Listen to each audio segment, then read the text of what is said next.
اللہ الرحمن الرحیم۔ دوسرا حصہ سورۃ البقرہ کا شروع ہے۔ یہ باب، اس میں بیان ہے کس چیز کا؟ خطابات ستہ ہیں، ٹھیک ہے نا؟ ان خطابات ستہ میں سے 3 خطاب ہم پڑھ چکے، ابھی چوتھا خطاب شروع ہونے والا ہے۔ اس چوتھے خطاب میں کیا چیز بیان ہے کہ یہود کا سابقہ انبیاء کے ساتھ رویہ انتہائی نامعقول تھا۔ سابقہ انبیاء کا انکار کرنا، ان کی تکذیب کرنا اور کچھ نبیوں کو قتل کرنا، یہ ان کا رویہ تھا۔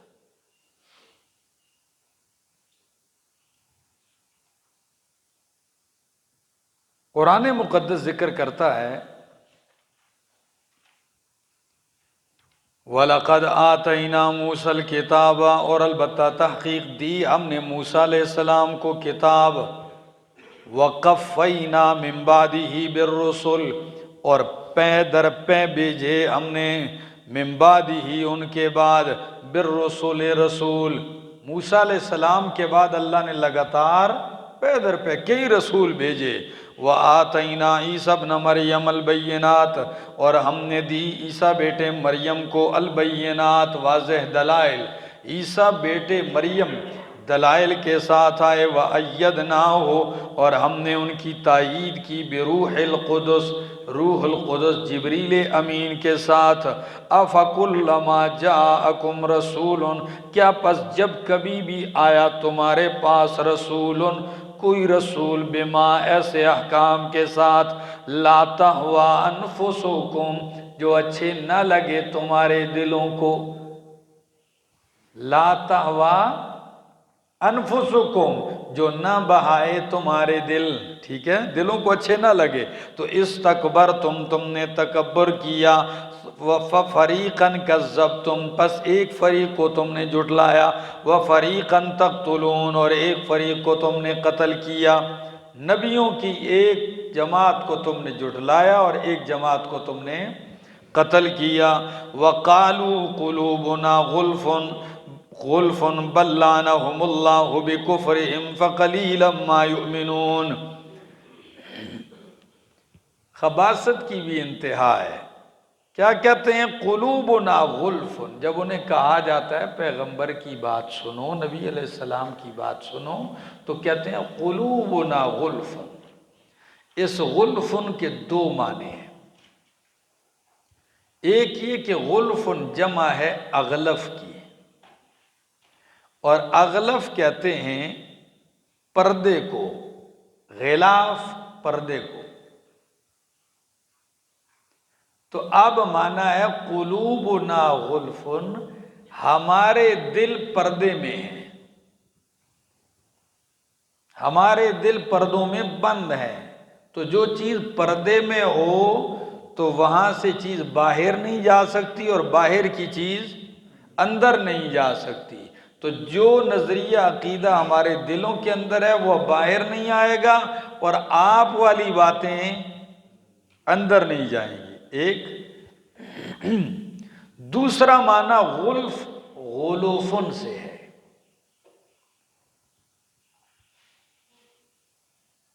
اس کا معنی ہے ہمارے دل بھرے ہوئے ہیں۔ برتن جب بھرا ہوا ہو مکمل، اس کا مطلب کیا ہے؟ امام قرطبی معنی کرتے ہیں قلوبنا ممتلئۃ علما لا تحتاج الی علم محمد ولا غیرہ، ہمارے دل علم سے بھرے ہوئے ہیں۔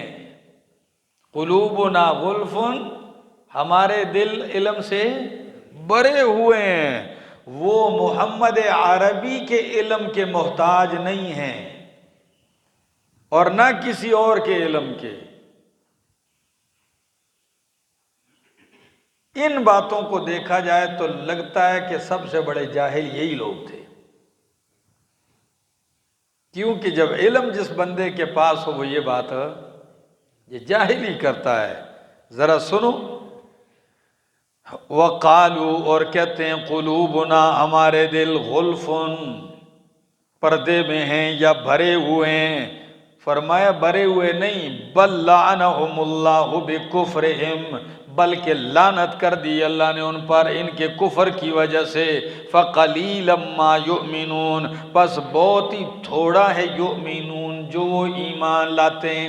یہ دو معنی ہیں قلیلا ما یؤمنون کے۔ ایک کہ یہ بہت تھوڑا ایمان لاتے ہیں، کیا مطلب؟ یعنی بہت تھوڑی سی چیزوں کو مانتے ہیں، ایک۔ اور قلیلا ما یؤمنون کا دوسرا معنی کہ تھوڑی ہے وہ جماعت ان کی جو ایمان لاتی ہے، سمجھے؟ یعنی کم لوگ ایمان لاتے ہیں۔ فرمایا وَلَمَّا جَاءَهُمْ كِتَابٌ مِّنْ عِنْدِ اللَّهِ مُصَدِّقٌ لِّمَا مَعَهُمْ، جب آ گئی ان کے پاس کتاب، خطاب خامس، جب آ گئی ان کے پاس کتاب، من عند اللہ، اللہ کی طرف سے، مصدق لما معہم، تصدیق کرنے والی ہے ان کتابوں کی، معہم، جو ان کے پاس ہیں۔ پانچویں خطاب میں، چوتھے میں تو یہ بتایا کہ سابقہ نبیوں کے ساتھ ان کا رویہ ٹھیک نہیں رہا۔ اس پانچویں خطاب میں فرمایا انکارہم من ھذا النبی صلی اللہ علیہ وسلم، کہ اس آخری پیغمبر سے بھی انکار کرتے ہیں، ان کے ساتھ بھی ان کا رویہ ٹھیک نہیں ہے۔ سنیے، جب آ گئی ان کے پاس کتاب اللہ کی طرف سے، تصدیق کرنے والی ہے، لما، ان کتابوں کی، ما ہم، جو ان کے پاس ہیں، وَكَانُوا مِن قَبْلُ يَسْتَفْتِحُونَ عَلَى الَّذِينَ كَفَرُوا، اور تھے یہ لوگ اس سے پہلے، یستفتحون، فتح طلب کرتے، علی الذین، ان لوگوں پر جنہوں نے کفر کیا، فلما جاءہم ما عرفوہ، پس جب آ گئے ان کے پاس وہ جن کو پہچان لیا انہوں نے، کفروا بہ، تو انکار کر دیا ان کا، فلعنت اللہ علی الکافرین، پس لعنت ہو اللہ کی کافروں پر، بئس ما اشتروا بہ انفسہم۔ اس خطاب کے اندر یہ جو بات ہے اس کو سمجھو ذرا۔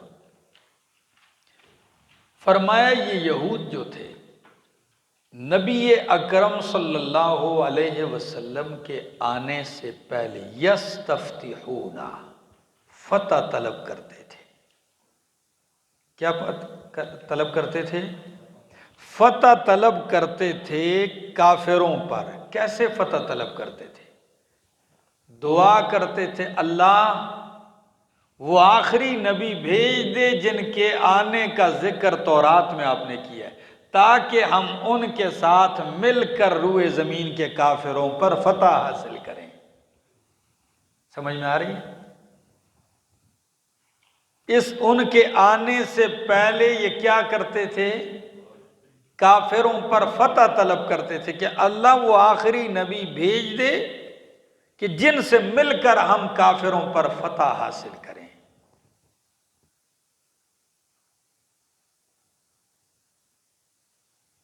ایک بعض نے یہ بھی معنی کیا ہے کہ یستفتحون کا معنی یستخبرون، یعنی مکہ کے مشرک پوچھتے تھے کہ ان صفات والا نبی مبعوث ہوا ہے کہ نہیں ہوا ہے، انتظار کرتے تھے، کیونکہ تعلیمات میں تو بات آ رہی تھی۔ یستخبرون، پوچھتے تھے کہ وہ نبی آئے ہیں یا نہیں۔ قرآن کہتا ہے دونوں باتوں، جن کی خبریں دریافت کرتے تھے کہ آئے ہیں کہ نہیں، جن کے بارے میں یہ کہتے تھے کہ اللہ ان کو بھیج تاکہ ان کی معیت میں فتح کریں۔ فرمایا فلما جاءہم، جب وہ آ گئے، جب وہ نبی آ گئے، ما عرفوہ، فلما جاءہم ما عرفوہ، جب ما عرفو، جب وہ آ گئے جن کو انہوں نے کیا کر لیا؟ پہچان لیا، خوب تسلی کر لی کہ یہ وہی نبی ہیں، کفروا بہ، کیا کر گئے؟ انکار کر گئے۔ اب آپ بتاؤ، ظلم کی انتہا نہیں ہے؟ تقریریں کرتے، انتظار میں تھے، دعائیں کرتے اللہ ان کو بھیج دے کہ فتح ہو۔ جب وہ آ گئے تو سب سے پہلے خود ہی کفروا بھی انکار کر گئے۔ فلعنت اللہ علی الکافرین، پس لعنت اللہ کی کافروں پر۔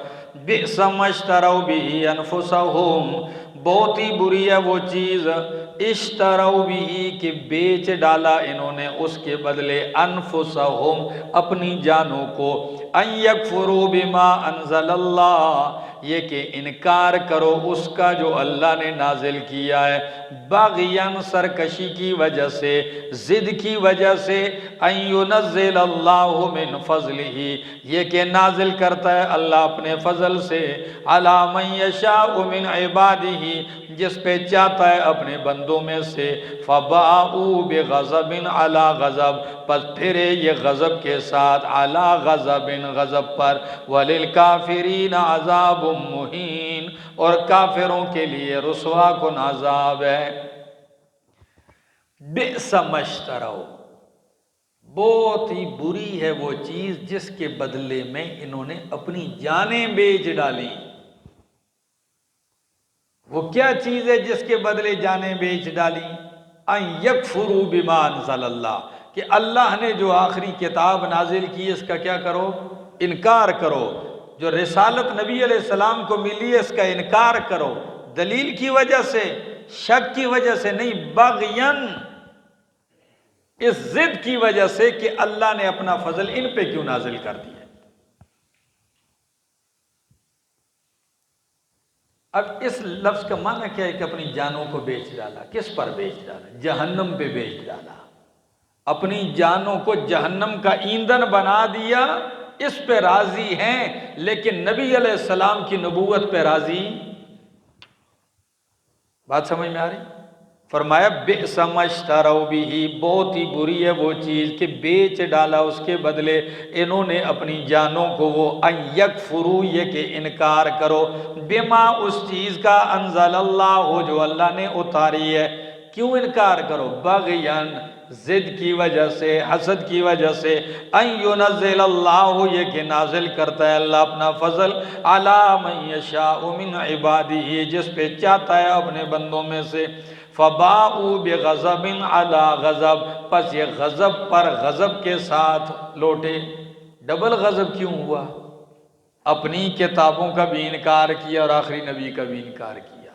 اپنی کتابوں کا انکار کیسے کیا؟ کہ انہی کی کتابوں میں تو نبی علیہ السلام کی آمد کا تذکرہ تھا، تو ان کے بھی منکر ہو گئے، یہ ایک غضب، اور نبی علیہ السلام اور قرآن مقدس کا انکار کر کے ڈبل غضب۔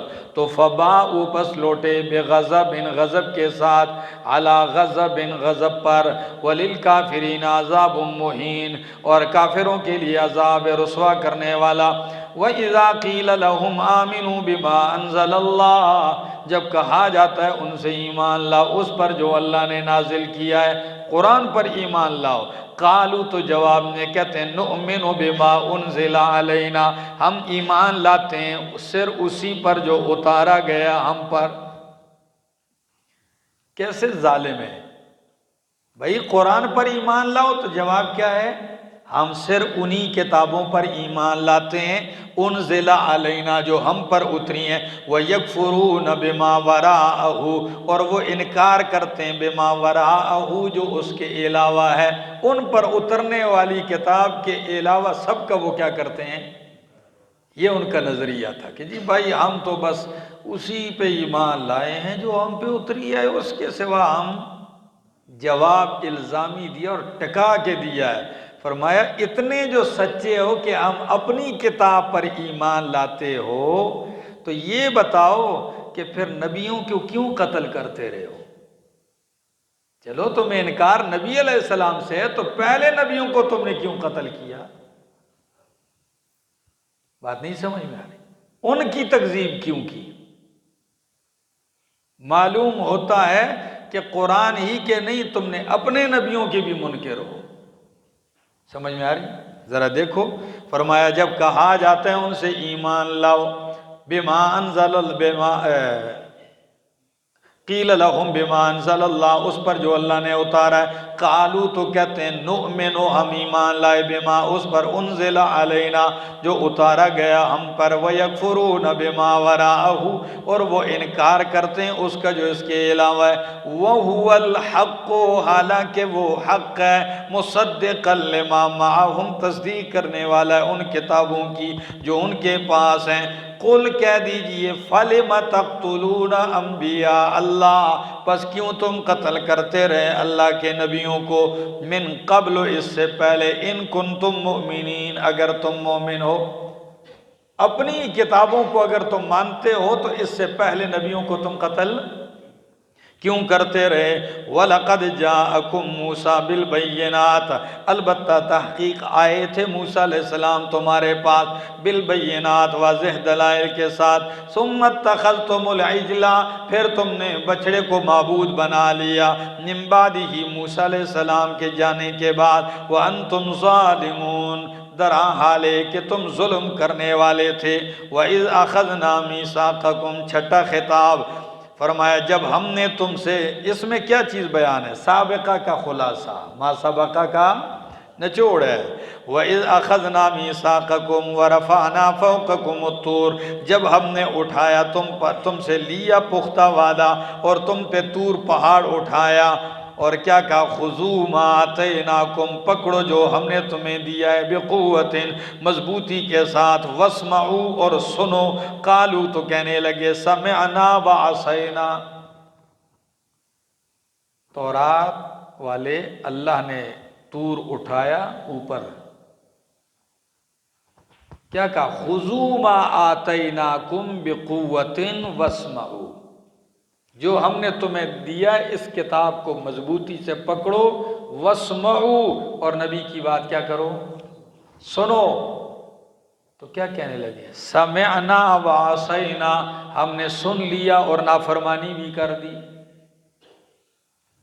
اب آپ سے پوچھتا ہوں، جب اللہ نے پہاڑ اٹھا کے ان کے سر پہ کر دیا کہ مانو پکڑو، تو کہنے لگے جی ہم نے سن بھی لیا اور نافرمانی بھی کر دی۔ اتنی دلیری سے یہ کہتے ہیں تو پہاڑ ٹلنا چاہیے تھا کہ مارنا چاہیے تھا؟ تو پھر ٹلنا کیوں؟ سوال تو یہ جب وہ کہہ رہے ہیں سن بھی لیا اور نافرمانی بھی کر لی، پہاڑ لانے کا مقصد تو ان کو منوانا تھا، تو مانے تو وہ ہے ہی نہیں، سمعنا وعصینا کہہ رہے ہیں۔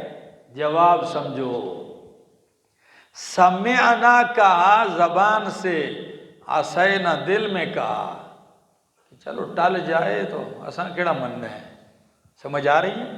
ہاں، یہ تو پہاڑ صرف ٹالنے کے لیے کہہ رہے تھے، ٹھیک ہے نا؟ یا دوسرا معنی، سمعنا زبان سے کہا، عصینا عمل سے بعد میں ثابت کیا۔ اس وقت تو زبان سے سمعنا کہہ دیا، لیکن بعد میں عمل سے کیا کیا؟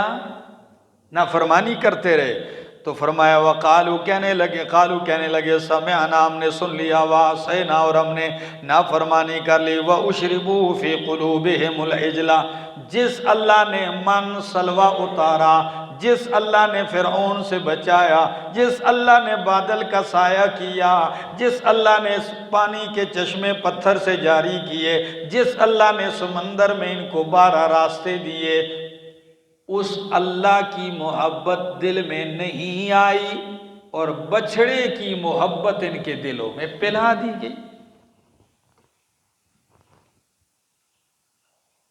مشرک کی حالت دیکھو نا، قرآن کہتا ہے وَأُشْرِبُوا فِي قُلُوبِهِمُ الْعِجْلَ اور پلا دی گئی ان کے دلوں میں العجلہ محبت بچھڑے کی۔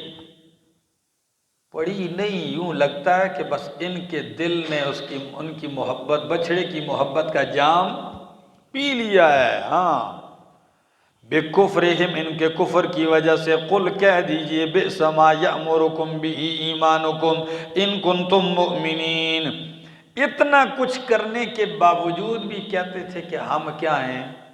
مومن ہیں۔ اتنا کرنے کے بعد بھی وہ کیا کہتے تھے؟ تو اللہ نے فرمایا کہہ دیجئے اگر یہی تمہارا ایمان ہے تو بہت برا ہے وہ جو تمہارا ایمان تمہیں حکم کرتا ہے۔ اگر تم مومن ہو تو پھر تمہارا ایمان تمہیں کس چیز کا حکم دے رہا ہے؟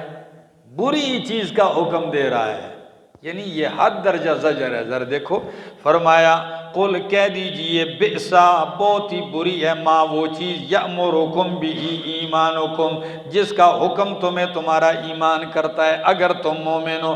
قل کہہ دیجئے ان کانت لکم الدار الآخرۃ عند اللہ خالصۃ، پیچھے گزرا نا، خلاصہ ہے نا پیچھے 6 خطابات کا، تو پیچھے کیا گزرا؟ ہمیں آگ نہیں چھوئے گی، جنت تو ہے ہی ہماری۔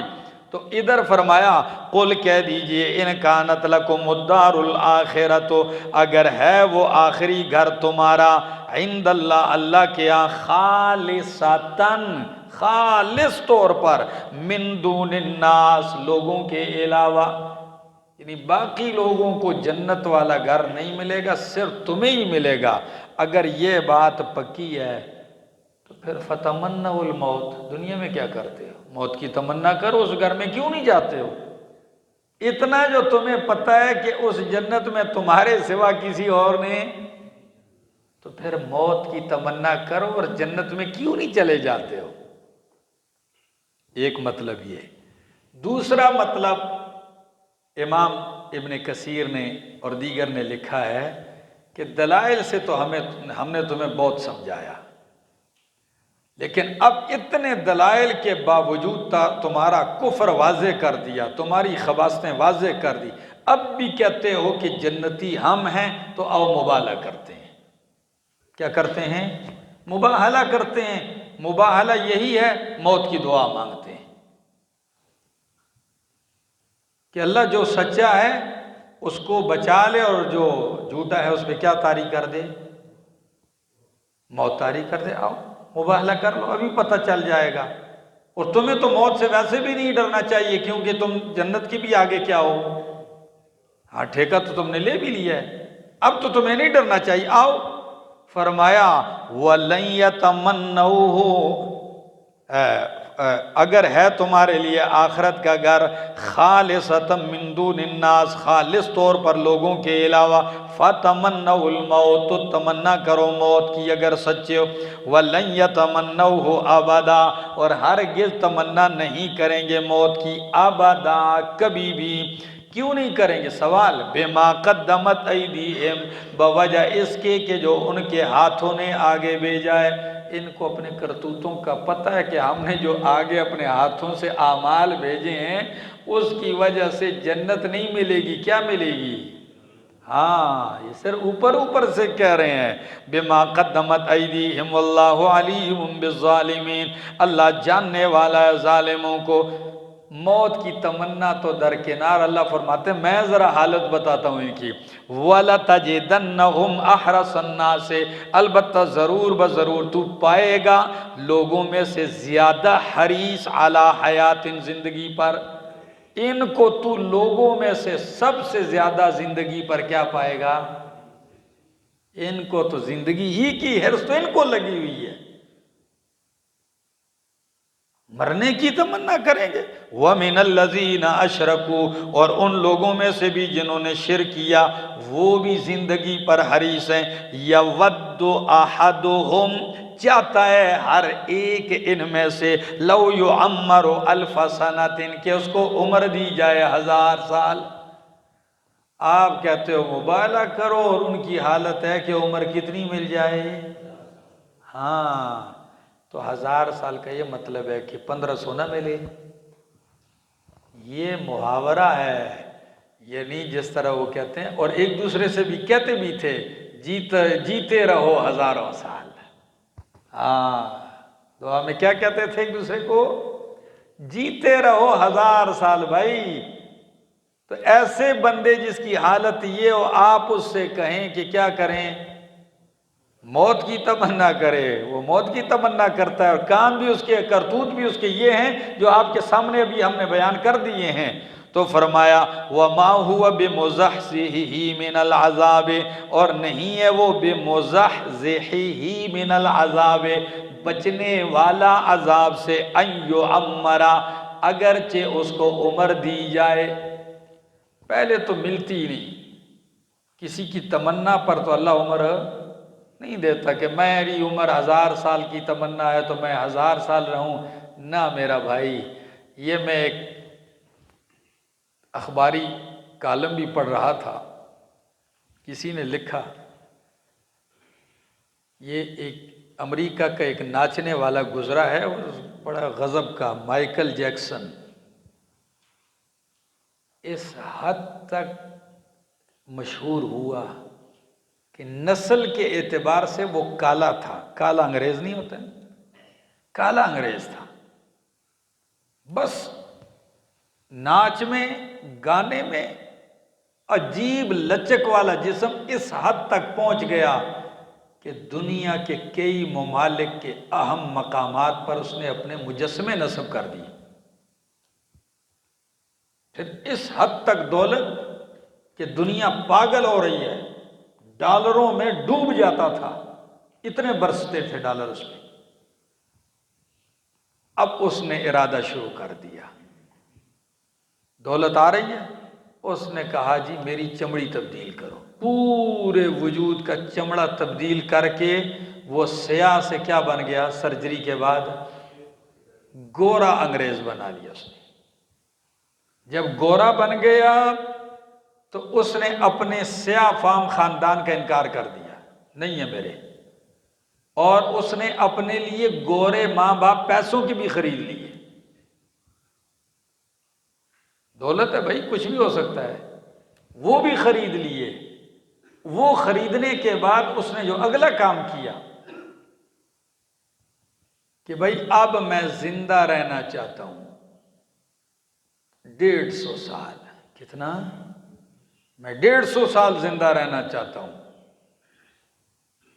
اس نے ڈاکٹروں سے رابطے کیے، پورے ڈاکٹروں کی ایک ٹیم صرف اپنی خدمت میں لگا دی کہ جس کمرے میں نے سونا ہے جا کے پہلے ڈاکٹر چیک کریں گے طبی لحاظ سے کیسا ہے یہاں رہنا، آکسیجن کیسے آ رہی، روشنی کیسے، دھوپ کیسے، کیا ہے. کھانے کے لیے ڈاکٹروں کی ایک ٹیم نے اس کے لیے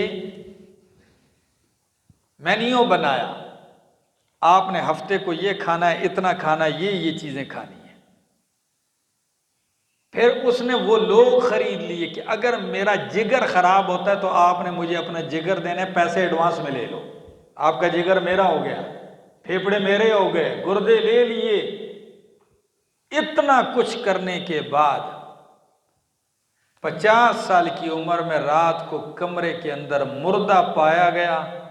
آج تک پتہ نہیں چلا کہ 150 سال تک زندہ رہنے والا ڈاکٹروں کی ٹیم کی موجودگی میں دولت کے ہوتے ہوئے، جس کے لیے کسی کا جگر حاضر ہے، کسی کا گردہ و مثانہ اور پھیپھڑے اور یہ چیزیں حاضر ہیں، وہ 50 سال کی عمر میں مر گیا. پتہ بھی کسی کو نہیں کہ مرا کیوں ہے. یہ کسی کو عمر کسی کے منشا سے ملتی ہے؟ نہ میرا بھائی، یہ باتیں نہیں ہیں. اور اگر مل بھی جائے 1000 سال تو کیا 1000 سال والے نہیں مرے؟ بات یہ نہیں، بات یہ کہ 1000 سال ملنے کے بعد بھی وہ موت سے نہیں بچ سکتا، اور یہ 1000 سال عمر اسے اللہ کے عذاب سے بچا نہیں سکتی. ہاں، ما هو بمزحزحه من العذاب ان يعمر، اگرچہ اس کو عمر دی جائے. شاعر کہتا ہے کسے رہنا نہیں اس دنیا تے، اے دنیا یار پرائی، عمر پاویں 1000 سال ہووے ایک روز جدائی. 1000 سال عمر ہو، ایک دن پھر بھی جانا ہے. فرمایا واللہ بصیر بما یعملون، اللہ دیکھنے والا ہے ان کاموں کو جو یہ کرتے ہیں. قل کہہ دیجئے من کان عدوا لجبریل، آیت نمبر 96 تک سورہ بقرہ کا پہلا حصہ تھا. کیا تھا بھائیو دوستو بزرگو؟ پہلا حصہ. اب یہاں سے دوسرا حصہ شروع ہوگا، آیت نمبر 176 تک. کس تک؟ پہلے حصے میں اس بات توحید تھا، اس دوسرے حصے میں ہے اس بات رسالت. کس چیز کا بیان ہے بھائیو؟ اس بات رسالت. اور اس باب میں رسالت پر جو اعتراضات ہوتے رہے، شبہات، ان کا جواب ہے. کیا ہے؟ ان شبہات کا تفصیلی جواب دیا گیا ہے. اب وہ شبہات کیا ہیں ذرا دیکھتے جائیے.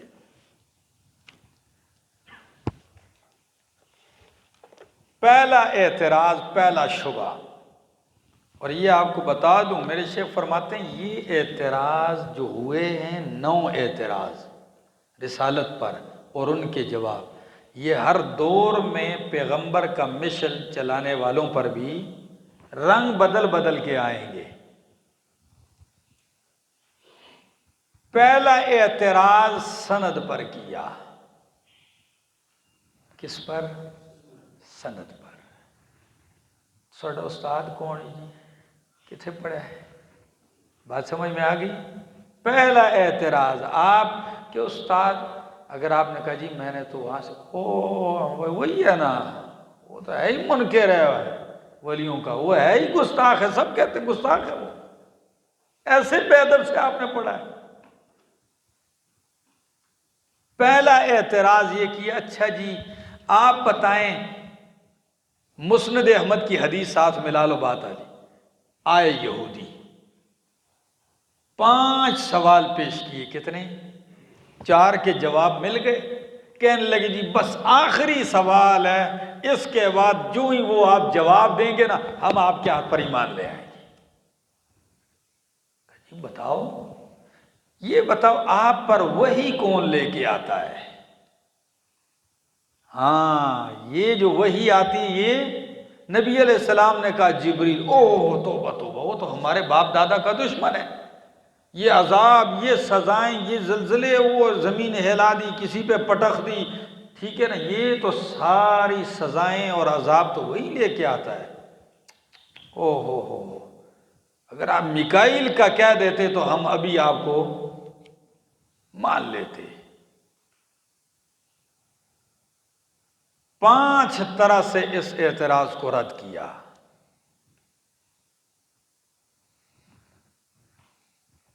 فرمایا فَإِنَّهُ نَزَّلَهُ عَلَىٰ قَلْبِكَ. بات تو جبریل کی نہیں ہے، جبریل نے تو آپ کے دل پر اتارا ہے. جبریل تو لانے والا ہے. کلام کس کا ہے؟ اللہ کا ہے، اور اللہ کے حکم سے لایا ہے. تو جبریل کا کیا کام اس میں؟ دوسری بات، جبریل نے ہی لایا، لیکن تمہاری کتابوں کی تکذیب تو نہیں کرتا. تمہاری کتابوں کی کیا کرتا ہے؟ قرآن تصدیق کرتا ہے. پھر بھی بدبخت و منکر ہو. جبریل نے لایا ہے، ہدن ہے تو پھر بھی نری کیا؟ ہدایت ہے. چوتھا جواب، بشرا للمومنین، یہ تو بشارت ہے مومنوں کے لیے. تو بشارت کو دیکھو، لانے والے کو نہ دیکھو. 5واں جواب دیا اور پھر خوب ٹکا کے دیا. پہلے طریقہ ہے تاکہ سمجھ جائیں. 5ویں میں فرمایا سن لو، جو جبریل کا، میکائیل کا، اللہ کے رسولوں کا اور فرشتوں کا دشمن ہے، تو اللہ ایسے کافروں کا دشمن ہے. سمجھ آیا؟ رد دیکھو نا قرآن کریم کا. قربان جاؤں شیخ القرآن میرے شیخ کے شیخ فرمایا کرتے تھے، یہی اعتراض تھوڑا سا بعد میں بدل گیا. کیسے بدلا؟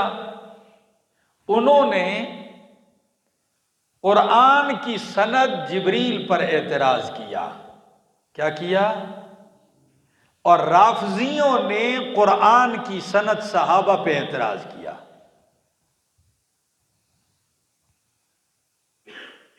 کیوں؟ مقصد دونوں کا کیا ہے؟ جب سند کسی روایت کا راوی غلط یا ثابت ہو جائے تو روایت کیا ہو جاتی ہے؟ ردی ہو جاتی ہے. تو صحابہ دین کے راوی ہیں، سند ہیں. جب ان کو مطعون کر دیا تو دین رہے گا؟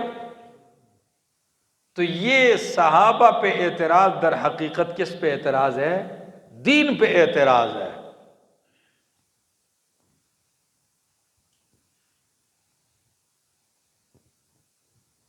آئیے ذرا دیکھیے اعتراضات موقع بر موقع ہم انشاءاللہ میں ذکر کرتا جاؤں گا۔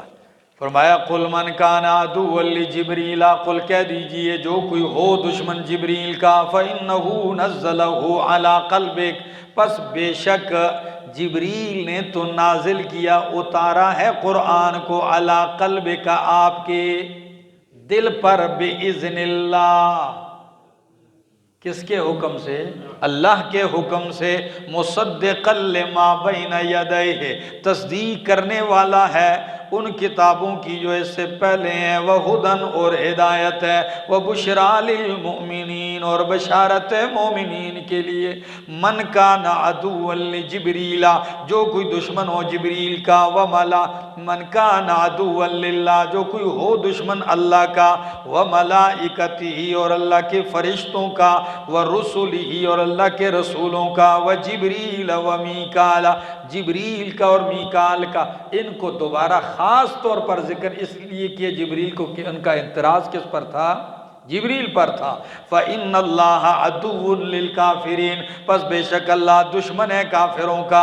وَلَقَدْ أَنزَلْنَا إِلَيْكَ آيَاتٍ بَيِّنَاتٍ، البتہ تحقیق ہم نے اتاری ہیں آپ کی طرف آیتیں، احکامات، دلائل، بینات، واضح۔ وَمَا يَكْفُرُ بِهَا إِلَّا الْفَاسِقُونَ، نہیں انکار کرتے ان کا مگر کون لوگ؟ فاسق، ہاں، حد سے نکلنے والے۔ اَوَكُلَّمَا عَاهَدُوا عَهْدًا، کیا جب کبھی یہ کرتے ہیں کوئی وعدہ، عَاهَدُوا عَهْدًا، کوئی کرتے ہیں وعدہ، تو نَبَذَهُ فَرِيقٌ مِّنْهُمْ، پھینک دیتا ہے ان میں سے ایک فریق۔ وعدے کو کیا کر دیتا ہے؟ جب بھی انہوں نے وعدہ کیا ہے تو وعدے کو کیا کر دیا؟ پھینک دیا۔ طرح نہیں فرمایا، کیا فرمایا؟ نبذا۔ طرح کہتے ہیں پھینکنے کو صرف، اور نبذا نفرت کے ساتھ پھینکنے کو کہتے ہیں۔ اللہ کے ساتھ عہد و پیمان کیا تو ان میں سے ایک فریق نے کیا کیا؟ نبذا فریق منہم، پھینک دیا ان وعدوں میں سے، ان میں سے نبذا، پھینک دیا، منہم، ان میں سے ایک فریق نے اس وعدے کو، بل اکثرهم لا یؤمنون، بلکہ اکثر ان کے ایمان نہیں لاتے۔ وَلَمَّا جَاءَهُمْ رَسُولٌ مِّنْ عِنْدِ اللَّهِ مُصَدِّقٌ لِّمَا مَعَهُمْ، جب آ گئے ان کے پاس رسول، من عند اللہ، اللہ کی طرف سے، مصدق، تصدیق کرنے والے ہیں، لما، ان کی، معہم، جو ان کے پاس ہے، یعنی تورات، انجیل، زبور کی، نبذ فریق من الذین، تو پھینک دیا ایک فریق نے ان لوگوں میں سے جن کو کتاب دی گئی ہے، کتاب اللہ، اللہ کی کتاب کو، وراء ظہورہم، اپنی پشتوں کے پیچھے، کأنہم لا یعلمون، گویا کہ وہ جانتے ہی نہیں ہیں۔ ابھی کہتے ہیں ہم تورات کو مانتے ہیں، جی ہم تو تورات والے ہیں، لیکن جب نبی علیہ السلام آ گئے دلائل کے ساتھ، ان کی کتابوں کی تصدیق کے ساتھ، اور انہی کی کتابوں کے مطابق آخری پیغمبر یہی تھے، تو پھر جب دیکھا تو انہوں نے پھر اپنی کتاب کو بھی پس پش پھینک دیا۔ اس وقت ان کو اپنی کتاب کا بھی لحاظ نہیں رہا کہ ہماری کتاب نے تو انہی کے بارے میں بتایا تھا، آج آ گئے ہیں تو مانتے نہیں ہو۔ فرمایا کتاب اللہ، اللہ کی کتاب کو، وراء ظہورہم، اپنی پشتوں کے پیچھے، کأنہم لا یعلمون، گویا کہ وہ نہیں جانتے۔ اچھا آپ بتاؤ، جب اللہ کی کتاب کو پس پش پھینک دیا تو پیچھے کس چیز کے ہوگے؟ سنو، فرمایا وَاتَّبَعُوا مَا تَتْلُو الشَّيَاطِينُ عَلَى مُلْكِ سُلَيْمَانَ، اور پیچھے ہو گئے ماں اس علم کے، تتلو الشیاطین، جو پڑھتے تھے شیاطین، علی ملک سلیمان، سلیمان علیہ السلام کی بادشاہت کے وقت، وما کفر سلیمان، اور کفر نہیں کیا سلیمان نے، ولیکن الشیاطین کفروا، لیکن کفر کیا ہے شیطانوں نے، یعلمون الناس السحر، سکھاتے تھے لوگوں کو جادو۔ اب ذرا دوسرا اعتراض رسالت پہ سمجھو۔ پہلا اعتراض یہ تھا کہ آپ پر وہی کون لاتا ہے؟ جبریل۔ او جبریل کے ساتھ ہماری بنتی نہیں ہے بس۔ دوسرا اعتراض یہ کیا کہ سلیمان علیہ السلام جادوگر تھے اور آپ انہیں پیغمبر کہتے ہیں۔ نبی علیہ السلام پر کیا اعتراض کیا کہ سلیمان علیہ السلام تو ایک جادوگر تھے اور آپ انہیں کیا کہتے ہیں؟ پیغمبر کہتے ہیں، ان کی صفائیاں دیتے ہیں۔ تو اس کا جواب دیا کہ سلیمان علیہ السلام ہرگز جادوگر نہیں تھے۔ ہاں، سلیمان علیہ السلام کی حکومت میں شیاطین جنات جادو کرتے تھے اور لوگوں کو سکھاتے تھے، لوگ ان سے جادو سیکھتے تھے، اور جادو کفر ہے، اور سلیمان علیہ السلام اس کفر سے بالکل پاک ہیں، بری الذمہ ہیں۔ بات سمجھ میں آ رہی ہے؟ فرمایا وَاتَّبَعُوا، اور پیچھے ہو گئے، مَا تَتْلُو الشَّيَاطِينُ، اس علم کے جو پڑھتے تھے شیاطین، عَلَى مُلْكِ سلیمان، سلیمان علیہ السلام کی حکومت بادشاہت کے وقت، وَمَا كَفَرَ سلیمان، اور نہیں کفر کیا سلیمان علیہ السلام نے، وَلَكِنَّ الشَّيَاطِينَ كَفَرُوا، لیکن شیاطین نے کفر کیا، یعلمون الناس السحر، وہ سکھاتے تھے لوگوں کو جادو۔ تیسرا اعتراض یہ کیا کہ جی آپ کہتے ہیں جادو بری چیز ہے، کیا آپ جادو کو برا کہتے ہیں؟ حالانکہ جادو تو 2 فرشتوں پر اترا ہے جن کا نام ہاروت اور، آپ جادو کو برا کہتے ہیں؟ جادو تو 2 فرشتوں پر اترا ہے۔ اس کے 2 جواب، 2 طریقوں سے جواب۔ پہلا، اگر توجیہ یہ کی جائے، نہیں، کس نے کہا ہے؟ اللہ نے 2 فرشتوں پر کوئی جادو وادو نہیں اتارا، اور دونوں فرشتے کسی کو کوئی جادو نہیں سکھلاتے تھے۔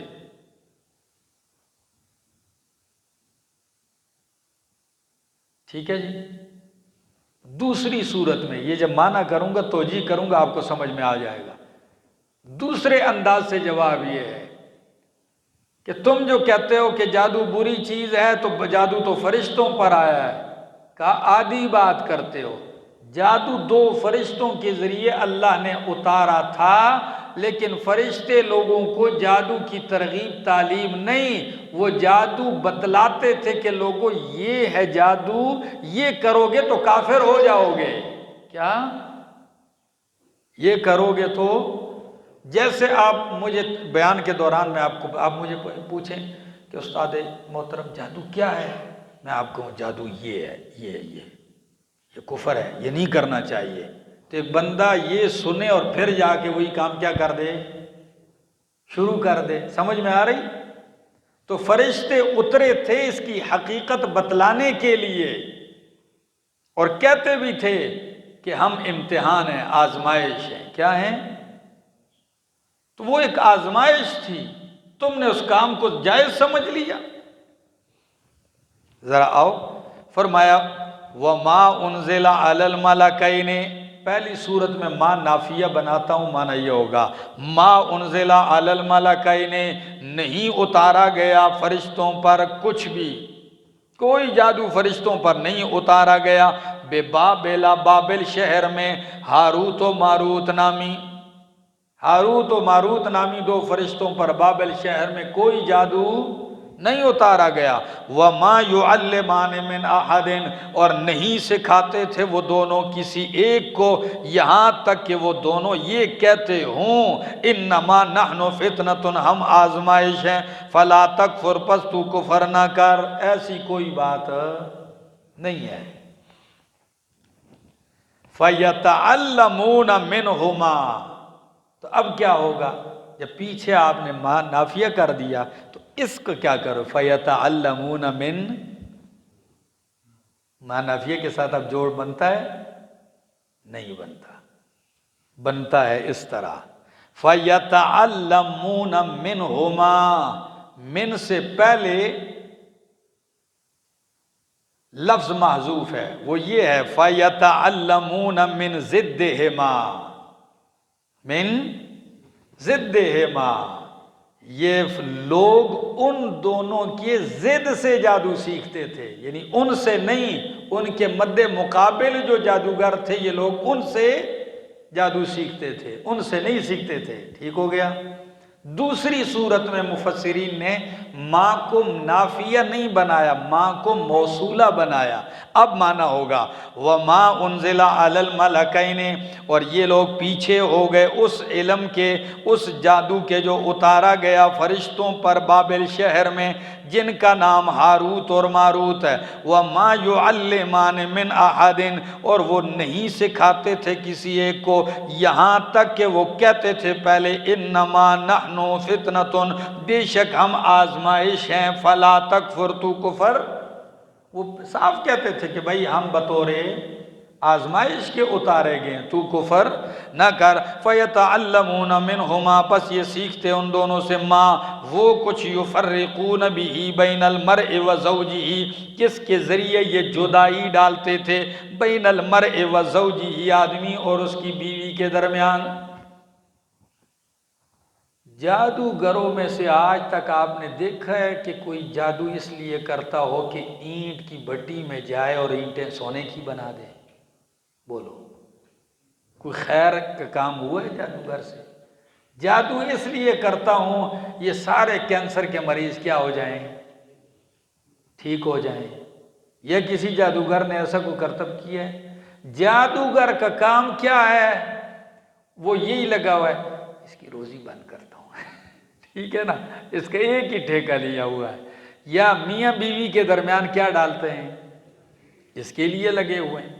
تو فرمایا سیکھتے ہیں ان سے، ما یفرقون بہ بین المرء وزوجہ، وہ کچھ کے جدائی ڈالتے ہیں اس کے ذریعے مرد اور اس کی بیوی کے درمیان، لیکن ساتھ ہی فرما دیا نہیں ضرر دے وہ نہیں ہے وہ ضرر دینے والے اس کے ذریعے، من احدن، کسی ایک کو بھی، الا باذن اللہ، مگر کسی کو تکلیف پہنچے بھی تو باذن اللہ پہنچتی ہے۔ سمجھ آ گئی؟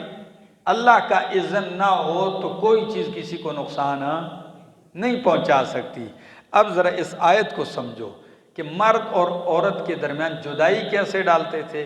ایک قول یہ ہے کہ جدائی ایسے ڈالتے تھے کہ مرد کے دل میں وسوسہ ڈالتے، تیری بیوی یہ کرتی ہے، بیوی کے اندر وسوسے ڈالنا شروع کر دیے۔ ٹھیک ہے نا، آج بھی جاؤ کسی تعویذ گر کو، ہاں میں نے حساب کتاب کیا ہے آپ کی برادری میں سے کسی نے یہ کام کیا ہے، تو وہ آتے ہی سب سے پہلے یا تو ساس پہ اس کو شک ہوتا ہے، یا رشتہ داروں پہ شک ہوتا ہے، کبھی بیوی کے لیے خاوند کو زہر بنا کے پیش کیا۔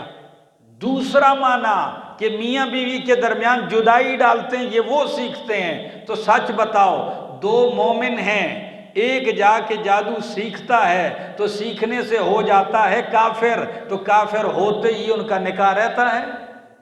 بولو، یہ وہ سیکھتے ہیں جس سے میاں بیوی کے درمیان کیا پڑتی ہے، جدائی پڑتی ہے۔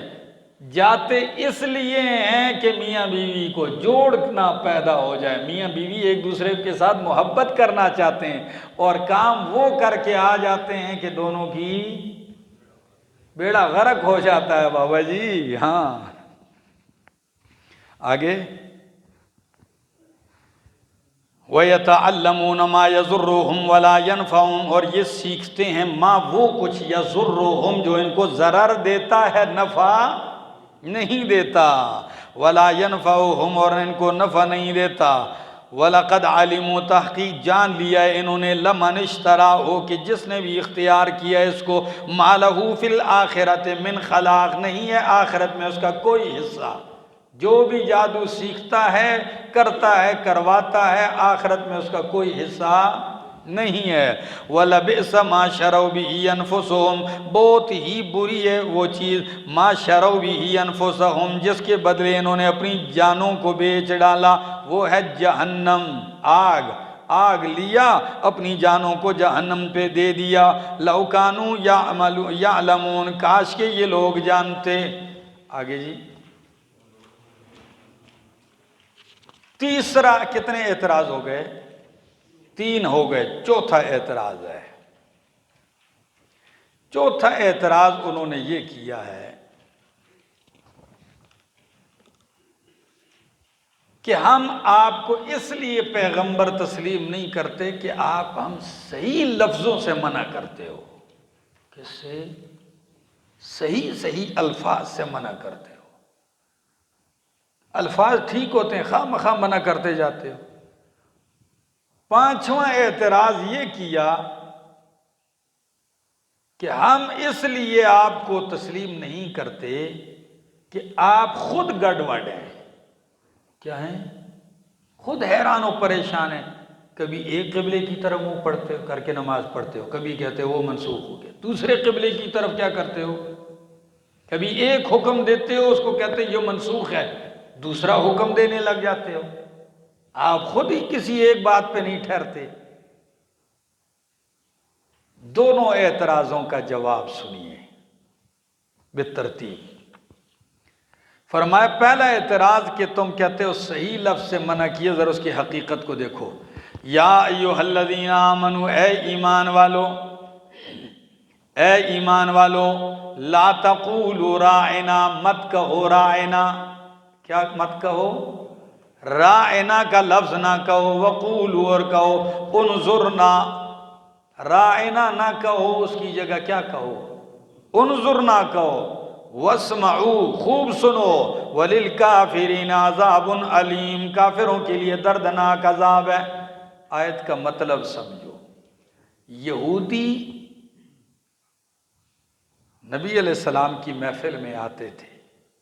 نبی علیہ السلام کے صحابہ بھی یہ لفظ استعمال کرتے تھے. کیا لفظ؟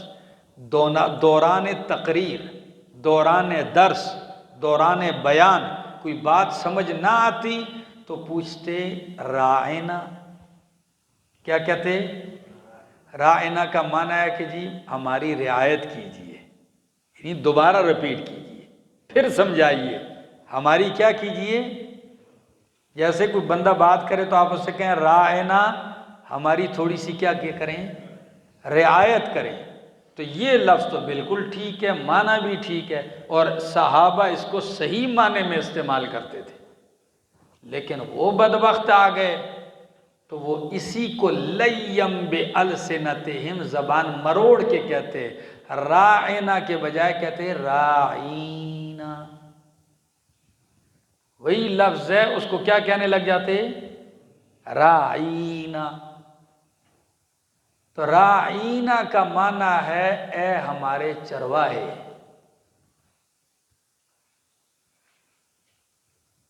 اب جس استاد سے آپ پڑھ رہے ہو اسی سے آپ لفظ یہ کہو کہ اے ہمارے چرواہے، لوگوں کو پتہ بھی نہ چلے. اور مقصد کیا ہو کہ جی میں نے تو صرف کہا ہے راعنا. دوسرا راعنا کا لفظ وہ لیتے تھے رعونت سے. کس سے؟ رعونت کہتے ہیں بے وقوف پاگل پنے کو.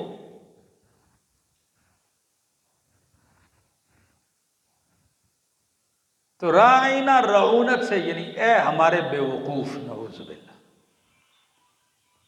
تو جب لفظ کے دو ایسے معنی ہو گئے، درست معنی اور دوسرا بے ادبی اور گستاخانہ، تو اللہ نے اپنے پیغمبر کے لیے اس لفظ کو ہی منع کر دیا. کیا کر دیا؟ بھائی وہ لفظ استعمال ہی مت کرو جس سے پیغمبر کی کیا ہو؟ ادنا سی بھی توہین ہو. تو صحابہ کرام کو بھی منع کر دی. آپ ٹھیک معنی میں لیتے ہو لیکن یہ لفظ نہیں لو، اس سے وہ فائدہ اٹھائیں گے. تو اب ذرا غور سے سنو. یا ایھا الذین آمنوا، اے ایمان والو، لا تقولوا راعنا، مت کہو راعنا. وقولوا انظرنا، اس کی جگہ کیا لفظ دے دیا؟ انظرنا. تو انظرنا کا معنی ہے ہماری طرف دیکھیے نا ذرا. انظرنا، ہماری طرف دیکھیے ذرا. تو یہ لفظ دے دیا. وہ بدنام لفظ کیا کر دیا؟ ہٹا دیا، منع کر دیا. اور ساتھ ہی فرمایا واسمعوا، چھوڑو لفظوں کو، کیا کہو گے اتنا غور سے سنو کہ نہ تمہیں انظرنا کہنے کی بھی ضرورت نہ پڑے۔ واسمعوا، اتنا توجہ سے سنو کہ تمہیں انظرنا کہنے کی بھی ضرورت نہ پڑے۔ وَلِلْكَافِرِينَ، اور کافروں کے لیے عذاب علیم، دردناک عذاب ہے۔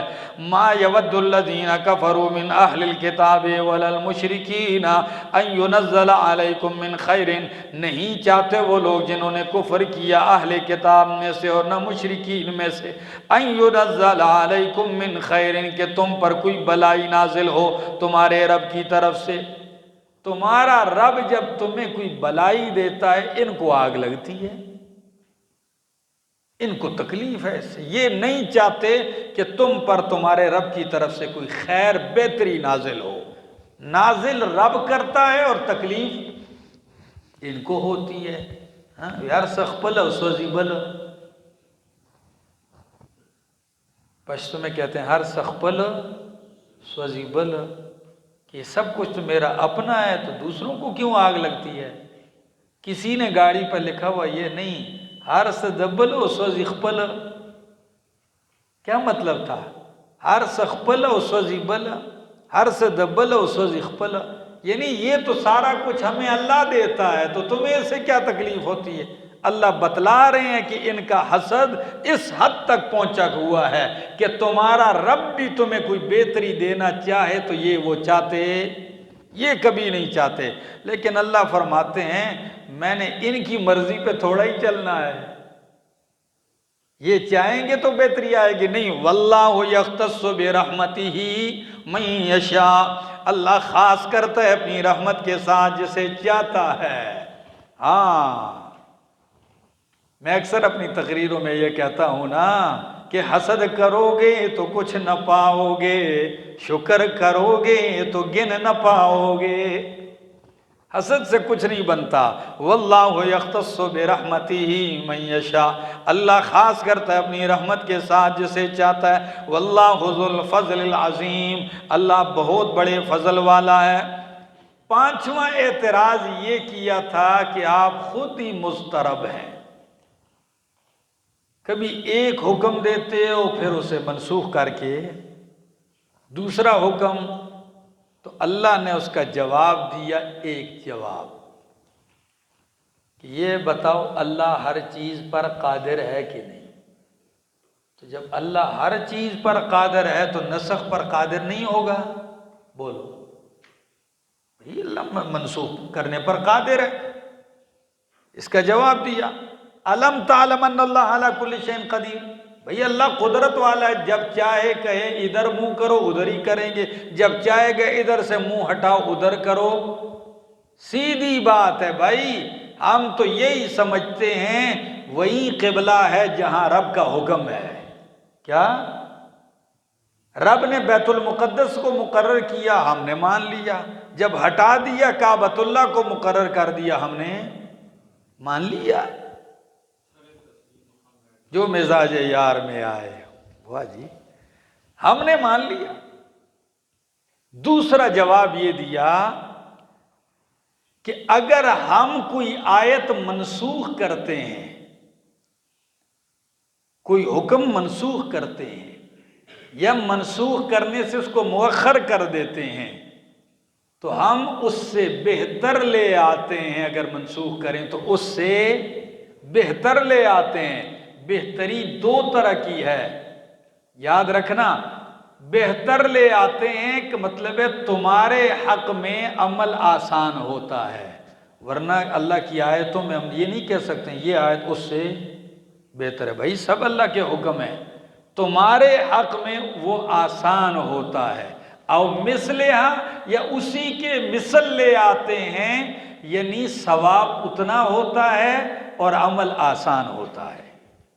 ثواب میں اس کے مثل ہوتا ہے وہ حکم، اور عمل میں اس سے آسان ہوتا ہے، یہ حکمت ہے۔ اب آپ کہیں کہ اللہ ایسا کیوں کرتا ہے؟ بھائی یہ اللہ کی مرضی ہے۔ جو لوگ نسخ کا انکار کرتے ہیں تو وہ حقیقت کو سمجھتے نہیں۔ شیخ القرآن رحمہ اللہ فرمایا کرتے تھے کہ نسخ تو دیکھو جو منکر بھی ہے مانتا وہ بھی ہے کہ گرمی کے کپڑے وہ سردی میں نہیں پہنتا، گرمی کے کپڑے سردی میں نہیں پہنتا، اور سردیوں والے بھائی ماحول وقت بدلنے سے، حالات بدلنے سے، اور بچپن کے کپڑے جوانی میں پہنتا ہے؟ نہیں پہنتا۔ سمجھ آ رہی؟ یہ تو انسان کے حالات کو دیکھ کے اللہ کیا کرتے ہیں؟ حکم کرتے ہیں۔ منسوخ وہ تمہارے ذہن میں ہوتا ہے، رب کے علم میں منسوخ نہیں۔ رب کو پہلے سے ہی معلوم ہے کہ یہ جو حکم میں نے دیا یہ اس وقت تک کے لیے ہے۔ یہ نہیں تھا کہ نعوذ باللہ پہلے حکم جاری کر دیا بعد میں خیال ہے نہیں اس کو ہٹانا، نہیں، رب کو پہلے سے معلوم ہوتا ہے کہ یہ حکم میں نے اس وقت تک دینا ہے۔ اس کے بعد دوسرا، جیسے ایک بہترین ماہر حکیم، آپ بیمار ہو جاتے ہیں علاج کے لیے، وہ آپ کو کہتا ہے یہ 10 دن کی دوائی لے جاؤ، آپ 10 دن کھاتے ہیں، اس کے بعد جاتے ہیں ڈاکٹر صاحب کو، پھر وہ دوائی چینج کرتا ہے، کہتا ہے 5 دن یہ استعمال کرو، آپ دوسرے 5 دن استعمال کرنے سے ٹھیک ہو جاتے ہیں۔ آپ کہیں ڈاکٹر صاحب یہ تو ٹھیک ہے، میں دوسری دوائی نہ ہونا سیدھے پہلے کیوں لکھ کے دی تھی؟ یہ کہتے ہیں نہیں بھائی، ڈاکٹر کو پتہ تھا کہ پہلے 5-6 دن یہ کھائے گا، اس کی طبیعت مزاج اس قابل ہو جائے گی طبیعت کہ اب یہ دوائی استعمال کرے گا تو یہ کیا ہو جائے گا۔ یہ ڈاکٹر کی جہالت پہ دلیل نہیں ہے بلکہ اس کی مہارت پہ دلیل ہے۔ اب رہ گیا قرآن کریم کے اندر نسخ، کہ ایک حکم آئے اور اس کو اٹھا دیا جائے دوسرے حکم سے۔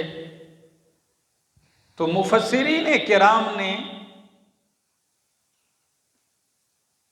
25 آیات یا 22 آیات کو منسوخ لکھا ہے۔ کتنا؟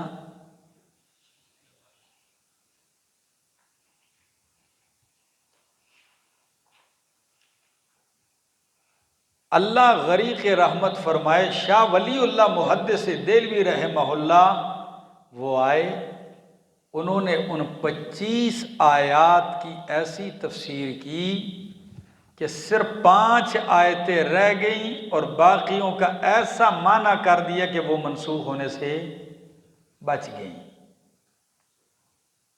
تو نے کہا کتنی آیتیں منسوخ ہو گئیں؟ 5 رہ گئی۔ انہوں نے کہا کہ اب انتظار ہے کوئی ایسا عالم آئے کہ جو ان کی ایسی تفسیر کر دے کہ یہ بھی نسخ سے کیا ہو جائیں؟ بچ جائیں۔ اللہ کی رحمتیں ہوں مولانا حسین علی الوانی رحمہ اللہ، ہمارے شیخ و شیوخ، انہوں نے ان 5 آیتوں کی ایسی تفسیر کی کہ وہ 5 آیتیں بھی منسوخ ہونے سے بچ گئی۔ اپنے موقع پر وہ آئیں گی، میں انشاءاللہ ان کی وضاحت کروں گا کہ کس طرح اس کو منسوخ کہا گیا اور کس طرح یہ نسخ سے بچتی ہے۔ ٹھیک ہے جی۔ اب دوسری بات یاد رکھنا کہ نسخ کبھی عقائد میں نہیں ہوتا۔ کیا؟ نسخ احکام میں ہوتا ہے، عقائد میں نسخ یہ کبھی نہیں کہا کہ قرآن نے یہ کہا یہ عقیدہ اپناؤ، بعد نے کہا یہ عقیدہ چھوڑو یہ عقیدہ اپناؤ، نہیں، عقائد میں نسخ نہیں چلتا، جو عقیدہ ہے وہی رہتا ہے۔ آؤ جی ذرا، فرمایا ما ننسخ من آیتن، جو ہم منسوخ کریں من آیتن کوئی آیت، او نن سے آ یا اسے مؤخر کر دیں، ایک معنی، او نن سے آ کا دوسرا معنی اسے بلا دیں آپ کے ذہن سے، تو نأت بخیر منہا، لے آتے ہیں اس سے بہتر، کس میں؟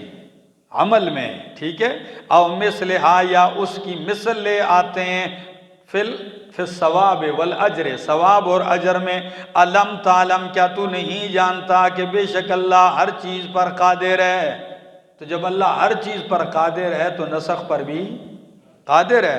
علم تعلم، کیا تو نہیں جانتا ان اللہ لہ ملک السماوات والارض، کہ بے شک اللہ ہی کے لیے بادشاہت آسمانوں و زمین کی، وما لکم من دونہ من ولی ولا نصیر، اور نہیں ہے تمہارے لیے اس کے سوا کوئی حمایتی اور نہ کوئی مددگار۔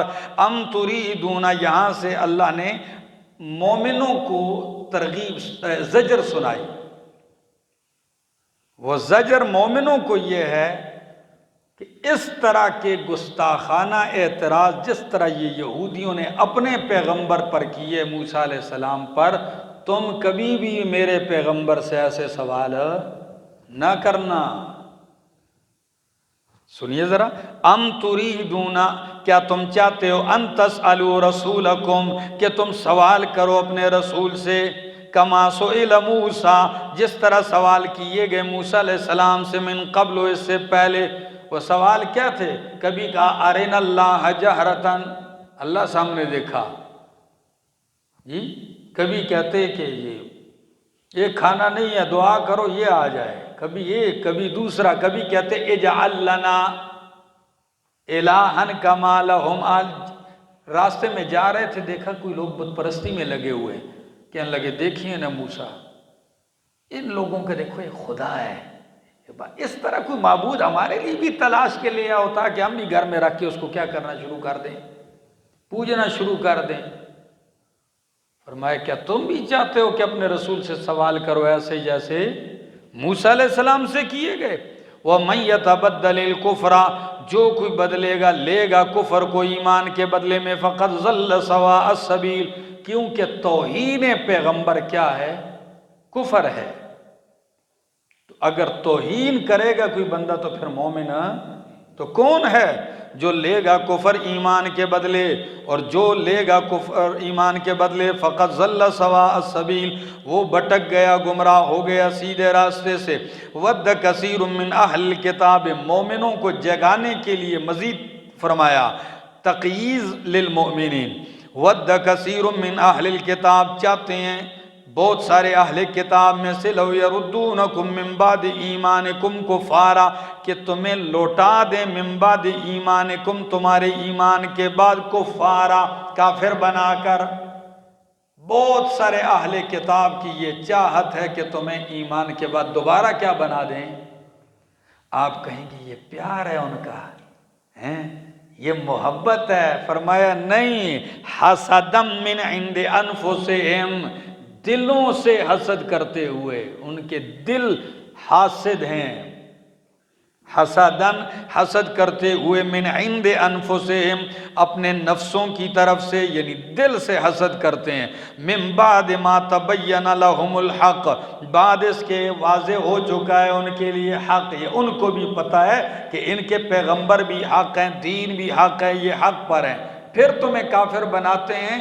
تو یہ پیار ہے کہ حسد ہے؟ ہاں، کہتے ہیں ہم تو ڈوبے ہیں صنم، ساتھ تجھے بھی لے ڈوبیں گے۔ ہاں، وہ کہتے ہیں چلو ہم تو دنیا کی خاطر غرق ہو رہے ہیں، تو ان کو بھی کیا کرو، حسد کرتے ہوئے۔ آگے تو جب اللہ نے بتلا دیے تو مومنوں کو تو غصہ آنا تھا، فرمایا ٹھہر جاؤ، کہیں ایسا نہ غصہ آتے ہی جا کے ان کو گردن سے پکڑ کے مار دو۔ فرمایا فاعفو، معاف کرو، واسفحوا، درگزر کرو، حتی یأتی اللہ بامرہ، یہاں تک کہ اللہ اپنا فیصلہ لے آئے۔ کیا لے آئے؟ ہاں، قتال کا حکم لے آئے، جہاد کا حکم آ جائے، اس کا انتظار کرو، یا اللہ کا عذاب آ جائے۔ ان اللہ علی کل شیء قدیر، بے شک اللہ ہر چیز پر قادر ہے۔ وَأَقِیمُوا الصَّلَاةَ وَآتُوا الزَّکَاةَ، قائم کرو نماز کو، دو زکوٰۃ۔ وَمَا تُقَدِّمُوا لِأَنفُسِکُمْ، اعتراضات کیے گئے۔ تو جب مبلغ اور داعی کو یہ بتایا گیا کہ آپ کے پیغمبر پر یہ اعتراضات ہوئے ہیں، تو آپ اسی پیغمبر کی مشن کو لے کے چلتے ہو، تو آپ پر بھی بندہ ڈر جاتا ہے۔ تو ڈرتے ہی ایک دم توجہ دوسری طرف کر دی، چند امور مصلحہ کا ذکر کر دیا، بھئی پریشان نہ ہو، یہ کام کرتے رہو، اعتراضات ہوتے رہیں گے، دور بھی ہوتے جائیں گے۔ اس کو کہتے ہیں امور مصلحہ للتثبت، کہ آپ کے پاؤں میں لغزش، جنبش نہ آ جائے، مضبوط ہو جاؤ۔ یہ ہیں وہ امور، کون سے ہیں؟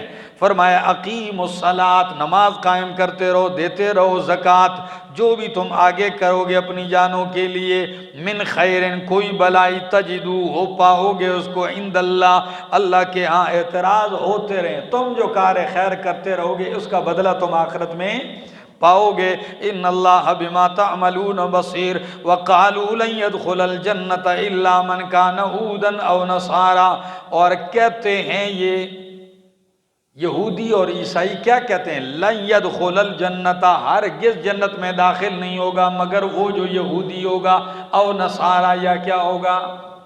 نصارہ عیسائی ہوگا۔ تلک امانیہم، یہ ان کی آرزوئیں ہیں، امیدیں ہیں، یہ صرف ان کی کیا ہیں؟ امیدیں ہیں۔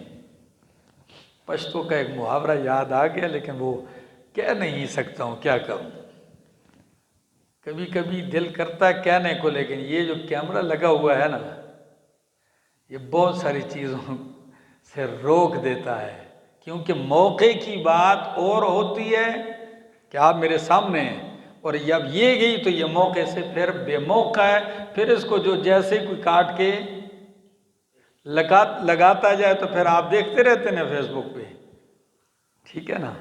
تو فرمایا یہ ان کی آرزوئیں، قل ہاتوا برہانکم، دیکھیے ان کا دعویٰ یہ تھا کہ جنت میں کوئی نہیں جائے گا مگر جو کیا ہوگا؟ یہودی ہوگا یا عیسائی ہوگا۔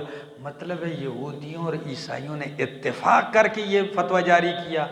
نہ میرا بھائی، اتفاق کدھر ہے؟ بعد کی آیت ذرا پڑھو، قالت الیہود لیست النصارى علی شیء وقالت النصارى لیست الیہود علی شیء، یہودی کہتے ہیں عیسائیوں کا کوئی دین مذہب نہیں ہے، اور عیسائی کہتے ہیں یہودیوں کا کوئی دین مذہب نہیں۔ پھر اس آیت کا کیا مطلب ہے کہ وہ کہتے ہیں جنت میں وہی آئے گا جو کیا ہوگا؟ تو مفسرین کہتے ہیں آیت کو سمجھو یہ، قالوا لن يدخل الجنت الا من کان ہودا، یہودی کہتے ہیں کہ جنت میں صرف وہی جائے گا جو یہودی ہوگا، وقالت، اور نصارہ یہ کہتے ہیں کہ جنت میں وہی جائے گا جو کیا ہوگا؟ الگ الگ، ٹھیک ہے نا، اتفاق سے نہیں کہتے۔ تلک امانیہم، یہ ان کی آرزویں، قل کہہ دیجئے ہاتوا برہانکم ان کنتم صادقین، اتنے ہی پکے ہو تو کوئی دلیل لے آؤ، ہم تو بات دلائل کی دنیا میں کرتے ہیں، تو دلیل ہے تو وہ لے آؤ اگر سچے ہو۔ بلا، کیوں نہیں، من اسلم، کیوں نہیں جائے گا جنت میں، من وہ شخص جائے گا ضرور جس نے اسلم تابع کر دیا اپنا چہرہ للہ، اللہ کے، چہرہ اللہ کے تابع، پوری ذات اللہ کے تابع کر دی، وَهُوَ مُحْسِنٌ، اور وہ ہو بھی محسن موحد۔ ابن کثیر نے معنی کیا لکھا ہے؟ ہو بھی موحد، فَلَهُ أَجْرُهُ عِنْدَ رَبِّهِ، تو اس کے لیے اس کا اجر اس کے رب کے ہاں ہے، وَلَا خَوْفٌ عَلَيْهِمْ وَلَا هُمْ يَحْزَنُونَ، نہ ان پہ خوف ہوگا اور نہ وہ غمگین ہوں گے۔ وَقَالَتِ الْيَهُودُ لَيْسَتِ النَّصَارَى عَلَى شَيْءٍ، تمہیں بتایا جا رہا ہے اتنا ڈرنے کی ضرورت نہیں ہے، ان کا آپس میں بھی کوئی اتفاق، تَحْسَبُهُمْ جَمِيعًا وَقُلُوبُهُمْ، ہاں تمہیں ایک نظر آ رہے، دل ان کے جدا ہے، کیا ہے ذرا آپس کی حالت دیکھو۔ قالت الیہود، کہتے ہیں یہودی، لیست النصارى علی شیء، نہیں ہے نصارہ کسی دین پر، علی شیء اے من دین الحق، دین حق میں سے وہ کسی چیز پر نہیں ہے۔ وقالت النصارى لیست الیہود علی شیء، نہیں ہے یہودی کسی چیز پر، وہم یتلون الکتاب، باوجود اس کے کہ وہ کیا کرتے ہیں؟ کتاب بھی پڑھتے ہیں۔ کتاب پڑھنے والوں کا یہ حشر ہے۔ کذالک قال الذین، جب کتاب والوں کا یہ حال ہے تو جاہلوں کا کیا حال ہے؟ فرمائے کذالک قال الذین لا یعلمون، اسی طرح کہا ان لوگوں نے جو نہیں جانتے ہیں، او مکے کے مشرک، وہ جاہل، انہوں نے بھی ایسے ہی کہا۔ فاللہ یحکم بینہم، پس اللہ ہی فیصلہ کرے گا ان کے درمیان قیامت والے دن، فیما کانوا فیہ یختلفون، ان باتوں میں جن میں یہ اختلاف کرتے تھے۔ کیا مطلب ہے؟ قیامت والے دن اللہ ان کا مناظرہ کروائے گا اور پھر فیصلہ فرمائے گا؟ نہیں، وہاں فیصلہ عملی ہوگا، بھائی اٹھاؤ ادھر پھینک دو، پتہ چلے گا جنت کا وارث کون ہے، حق کون ہے۔ یہ کہے اٹھاؤ ان کو، خذوہ فغلوہ ثم الجحیم، ابھی بتاتا ہوں، فیصلہ کرتا ہوں تمہارا، ٹھیک ہے نا۔ یہ وہ فیصلے مراد نہیں ہے جو 4 گھنٹے بحث ہوتی ہو اور اس کے بعد جی ہوں دسو جی کون حق تھے، ہاں نہیں، یہ وہ نہیں۔ اللہ فیصلہ کرے گا ان کے درمیان قیامت والے دن، فی ما کانوا فیہ یختلفون، ومن اظلم ممن منع مساجد اللہ، کون بڑا ظالم ہے اس سے جو اللہ کی مسجدوں سے منع کرتا ہے، ان یذکر فیہا، کہ لیا جائے اس میں اسمہ، اس کا نام، وسعی فی خرابہا، اور کوشش کرتا ہے اس کے اجاڑنے میں، خراب کرنے میں، اجاڑنے میں۔ آپ ہی مجھے بتائیں، یہ لفظ تو قرآن میں کئی دفعہ ہے، من ازلم، من ازلم، تو کہیں ومن ازلم ممن کتم شہادتا، جس نے گواہی چھپائی سب سے بڑا ظالم وہ ہے۔ ادھر فرمایا سب سے بڑا ظالم وہ ہے جو مسجد سے منع کرتا ہے، کسی جگہ سب سے بڑا ظالم وہ ہے جو جھوٹ بولتا ہے۔ تو سارے ہی تو بڑے ظالم نہیں، سب سے کوئی ایک ہی بڑا ظالم ہوگا نا، تقابل جو ہے۔ امام زرکشی نے اپنی کتاب البرہان میں ان کے درمیان تطبیق دی ہے۔ وہ فرماتے ہیں مختلف انواع کے مناسبت سے، اب میں مثال سے سمجھاؤں گا، آپ سمجھ جاؤ گے۔ منع کرنے والوں میں سب سے بڑا ظالم وہ ہے جو مسجد سے منع کرتا ہے۔ کوئی راستے سے منع کرتا ہے، کوئی دکان سے منع کرتا ہے، کوئی گھر سے منع کرتا ہے، ٹھیک ہے۔ منع کرنے والوں میں سب سے بڑا ظالم جو مسجد سے منع کرتا ہے کہ اس میں اللہ کی توحید بیان کی جائے۔ اچھا، کوئی دال ساگ چھپاتا ہے، کوئی اور گواہی چھپا دیتا ہے، تو چھپانے والوں میں سب سے بڑا ظالم وہ ہے جو اللہ کی توحید کی گواہی چھپاتا ہے، ٹھیک ہے نا۔ اب ہر نوع کا الگ الگ سب سے بڑا کیا ہے، ظالم ہے۔ بات سمجھ میں آ گئی؟ فرمایا ومن اظلم، کون بڑا ظالم ہے اس شخص سے جو منع کرتا ہے اللہ کی مسجدوں سے، ان یذکر فیہا اسمہ، کہ لیا جائے اس میں اللہ کا نام۔ آپ مجھے بتاؤ، دنیا میں کوئی کافر بھی ایسا نہیں ہے جو کہے کہ مسجد میں بیٹھ کے اللہ کا نام نہ لو، منع کرتا ہے؟ یہاں اللہ کا نام لینے سے مراد کیا ہے؟ اللہ کی توحید بیان کرنا۔ یہ تو آپ کو کوئی نہیں منع کرے گا کسی مسجد میں جا کے اللہ اللہ کرو، اس سے کوئی منع کرتا ہے؟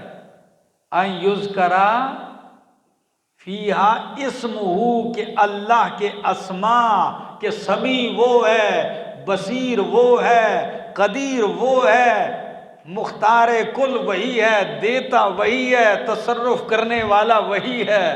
یہ جب اللہ کے نام آپ ذکر کریں گے نا تو پھر دیکھ لینا کیا ہوتا ہے۔ پھر آپ کہیں پکڑو اس کو، باہر نکالو مسجد سے، یہ کہاں سے وہابی آ گئے، یہ تو اللہ کا نام لیتا ہے۔ سمجھ آ گئی؟ اور جب آپ ادھر کھڑے ہو کے کہیں کہ جی بادشاہو، کس نے کہا اللہ اکیلا کرتا ہے؟ بادشاہو، یہ اللہ کے ساتھ یہ فلاں کٹا بھی زندہ کرتا ہے۔ تقریر کے دوران کہا، پیر صاحب نے، کہتے ہیں کہ جی ہاتھ ایسے کیا۔ کیا کیا؟ ہاتھ ایسے کیا۔ لوگوں نے کہا حضرت صاحب یہ کیا مسئلہ ہے، آپ نے ہاتھ ایسے کیا ہے؟ بھائی جی چھوڑو ان باتوں کو۔ یہ حضرت ہمیں بھی سمجھائیں، آپ اچانک ممبر پہ ایسے دھکا دے دیا۔ وہ بھائی یہ گہری بات نہیں جی، سمجھاؤ، منت کی۔ وہ جی بیان کے دوران میرا کوئی پیر ڈوب رہا تھا دریا میں، تو میں نے ایسے اس کو بھی پار کر دیا۔ دوران تقریر بس ایک جگہ کہیں وہ بیچارہ ڈوب رہا تھا، تو اس کو بھی کیا کر دیا۔ او میری جان، یہ بیان کرو گے تو سارے کہیں گے سبحان اللہ۔ ہاں خوب مسجد گونجے گی، کیا کہیں گے؟ سبحان اللہ۔ اور جب یہ کہو کہ یہ سارے خرافات ہیں، اللہ کے نیک بندے، بزرگ بندے، برگزیدہ بندے، پاکیزہ بندے، نفیس بندے، قریب بندے، ولی بندے، ایسے بندے رب کے محبوب بندے رب کے سامنے عاجزیاں کرتے ہیں، رب کے سامنے گڑ گڑاتے ہیں، رب ان کی دستگیری کرتے ہیں۔ وہ بھی نہیں لگتا ہے، یہ باتیں ان کو اچھی نہیں لگتی۔ تو آئیے فرمایا کون بڑا ظالم ہے جو منع کرتا ہے اللہ کی مسجدوں سے کہ لیا جائے اس میں نام اس کا، اور کوشش کرتا ہے اس کے برباد کرنے کی، اجاڑنے کی۔ اولئک یہی لوگ ہیں ما کان لہم نہیں ہے جائز ان کے لیے یدخلوا آئے کہ داخل ہوں اس میں الا خائفین مگر درا حالے کے ڈرتے ہوئے۔ ان کو تو چاہیے کہ مسجد میں خوف اور ڈر کے ساتھ داخل ہو، اور یہ وہیں اتنی جا کر آکڑ خانی کرتے ہیں کہ بندوں کو پکڑ کے باہر نکالتے ہیں۔ ایک معنی۔ دوسرا معنی اللہ مومنوں کو جگاتے ہیں کہ مومنوں تم اتنے مضبوط ہو جاؤ کہ یہ جو مسجدوں سے منع کرتے ہیں نا جو آکڑ خانی، ان کو اس مقام پہ لا کھڑا کرو کہ اگر کہیں مسجد میں آ بھی جائے تو بڑی عاجزی سے داخل ہو، ڈرتے ہوئے داخل ہو۔ تمہیں نکالنے کے بجائے اس کو اپنا کیا ہو، ڈر ہو۔ ہاں اتنی دلیری مشرک کو نہیں دینی چاہیے۔ آگے لہم ان کے لیے فی الدنیا دنیا میں خزی رسوائی ہے، ولہم فی الآخرۃ عذاب عظیم اور ان کے لیے آخرت میں بہت بڑا عذاب ہے۔ وَلِلَّهِ الْمَشْرِقُ وَالْمَغْرِبُ فَأَيْنَمَا تُوَلُّوا فَثَمَّ وَجْهُ اللَّهِ۔ اس کا جوڑ یا تو اسی آیت سے لگا لو یا آگے آنے والی آیات تحویل قبلہ سے لگا لو۔ اگر اس کے ساتھ لگا لو گے تو معنی یہ ہو گیا کہ اگر تمہیں مسجدوں سے منع کرتے ہیں کعبۃ اللہ سے کہ توحید بیان نہ کرو، نہیں، مشرق بھی اللہ کا مغرب بھی اللہ کا ہے، جہاں جاؤ اللہ کی توحید بیان کرو۔ اگر مسجد میں کرنے نہیں دیتے تو جدھر بھی جاؤ وہاں کیا کرو، ہاں مشرق مغرب سب اللہ کا ہے، جدھر مرضی ہے جاؤ اللہ۔ اور اینما تولوا تم جدھر کبھی رخ کرو فثم وجہ اللہ، وہی اللہ کی رضا ہے۔ کیا ہے؟ جب یہاں نہیں کرنے دیتے تو دوسری جگہ جاؤ، اللہ کی رضا تمہارے لیے وہاں بھی ہے۔ بات سمجھ میں آ گئی؟ اب اس آیت کو کیسے حل کریں ذرا دیکھو۔ کہہ دیجئے اللہ ہی کے لیے مشرق اور مغرب، پس جدھر بھی تم منہ کرو ادھر ہی اللہ، ادھر ہی قبلہ۔ کیا مطلب ہے؟ یعنی اختیار دے دیا جدھر مرضی ہے منہ کرو، تو مطلب تو آیت کا یہی نکل رہا ہے۔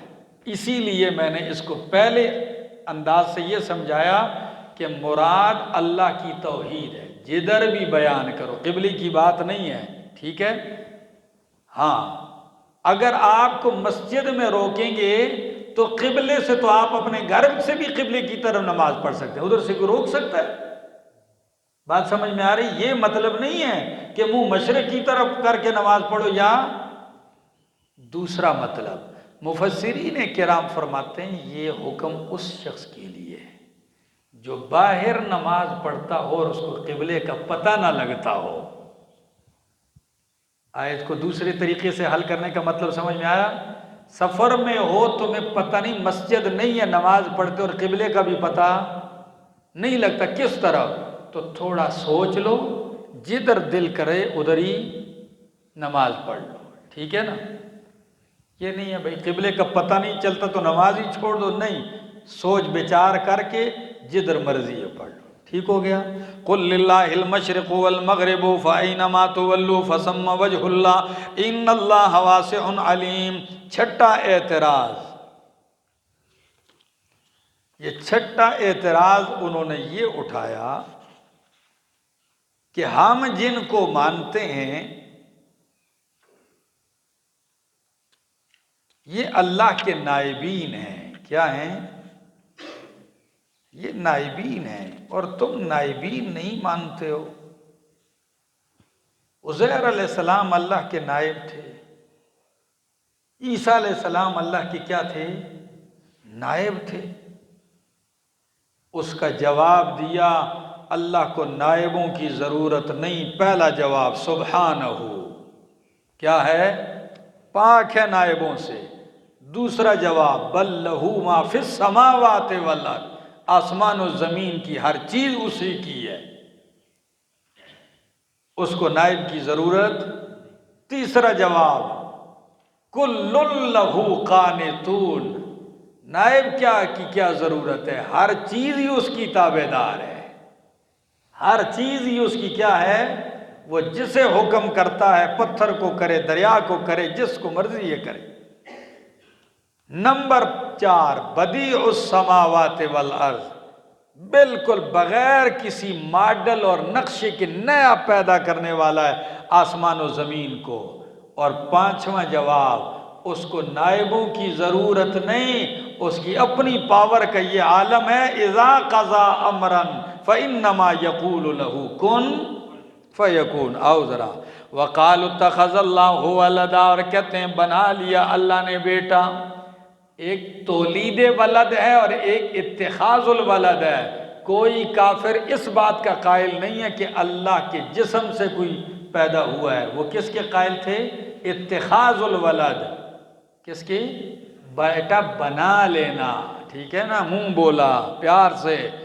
فرمایا سبحانہ، وہ پاک ہے، بل لہو، بلکہ اسی کا ہے جو کچھ آسمانوں میں اور زمین میں، کل لہو قانتون، سب اسی کے فرما بردار ہیں۔ بدیع السماوات، نیا پیدا کرنے والا ہے آسمان و زمین کو، وَإِذَا قَضَى أَمْرًا، اور جب طے کرتا ہے کوئی حکم، کوئی کام، فَإِنَّمَا يَقُولُ لَهُ كُن فَيَكُونُ، پس بے شک کہتا ہے اس سے کن ہو جا، فیکون، ہو جاتا ہے۔ وَقَالَ الَّذِينَ لَا يَعْلَمُونَ، یہاں سے 7واں اعتراض، 7واں اعتراض انہوں نے یہ کیا،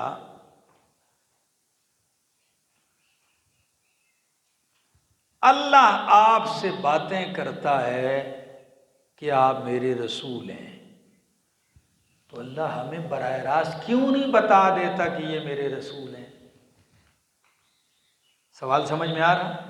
یہ 7واں اعتراض کہ اللہ آپ کو بتاتا ہے تو اللہ ہمیں براہ راست کیوں نہیں بتاتا کہ آپ ہمارے رسول ہیں؟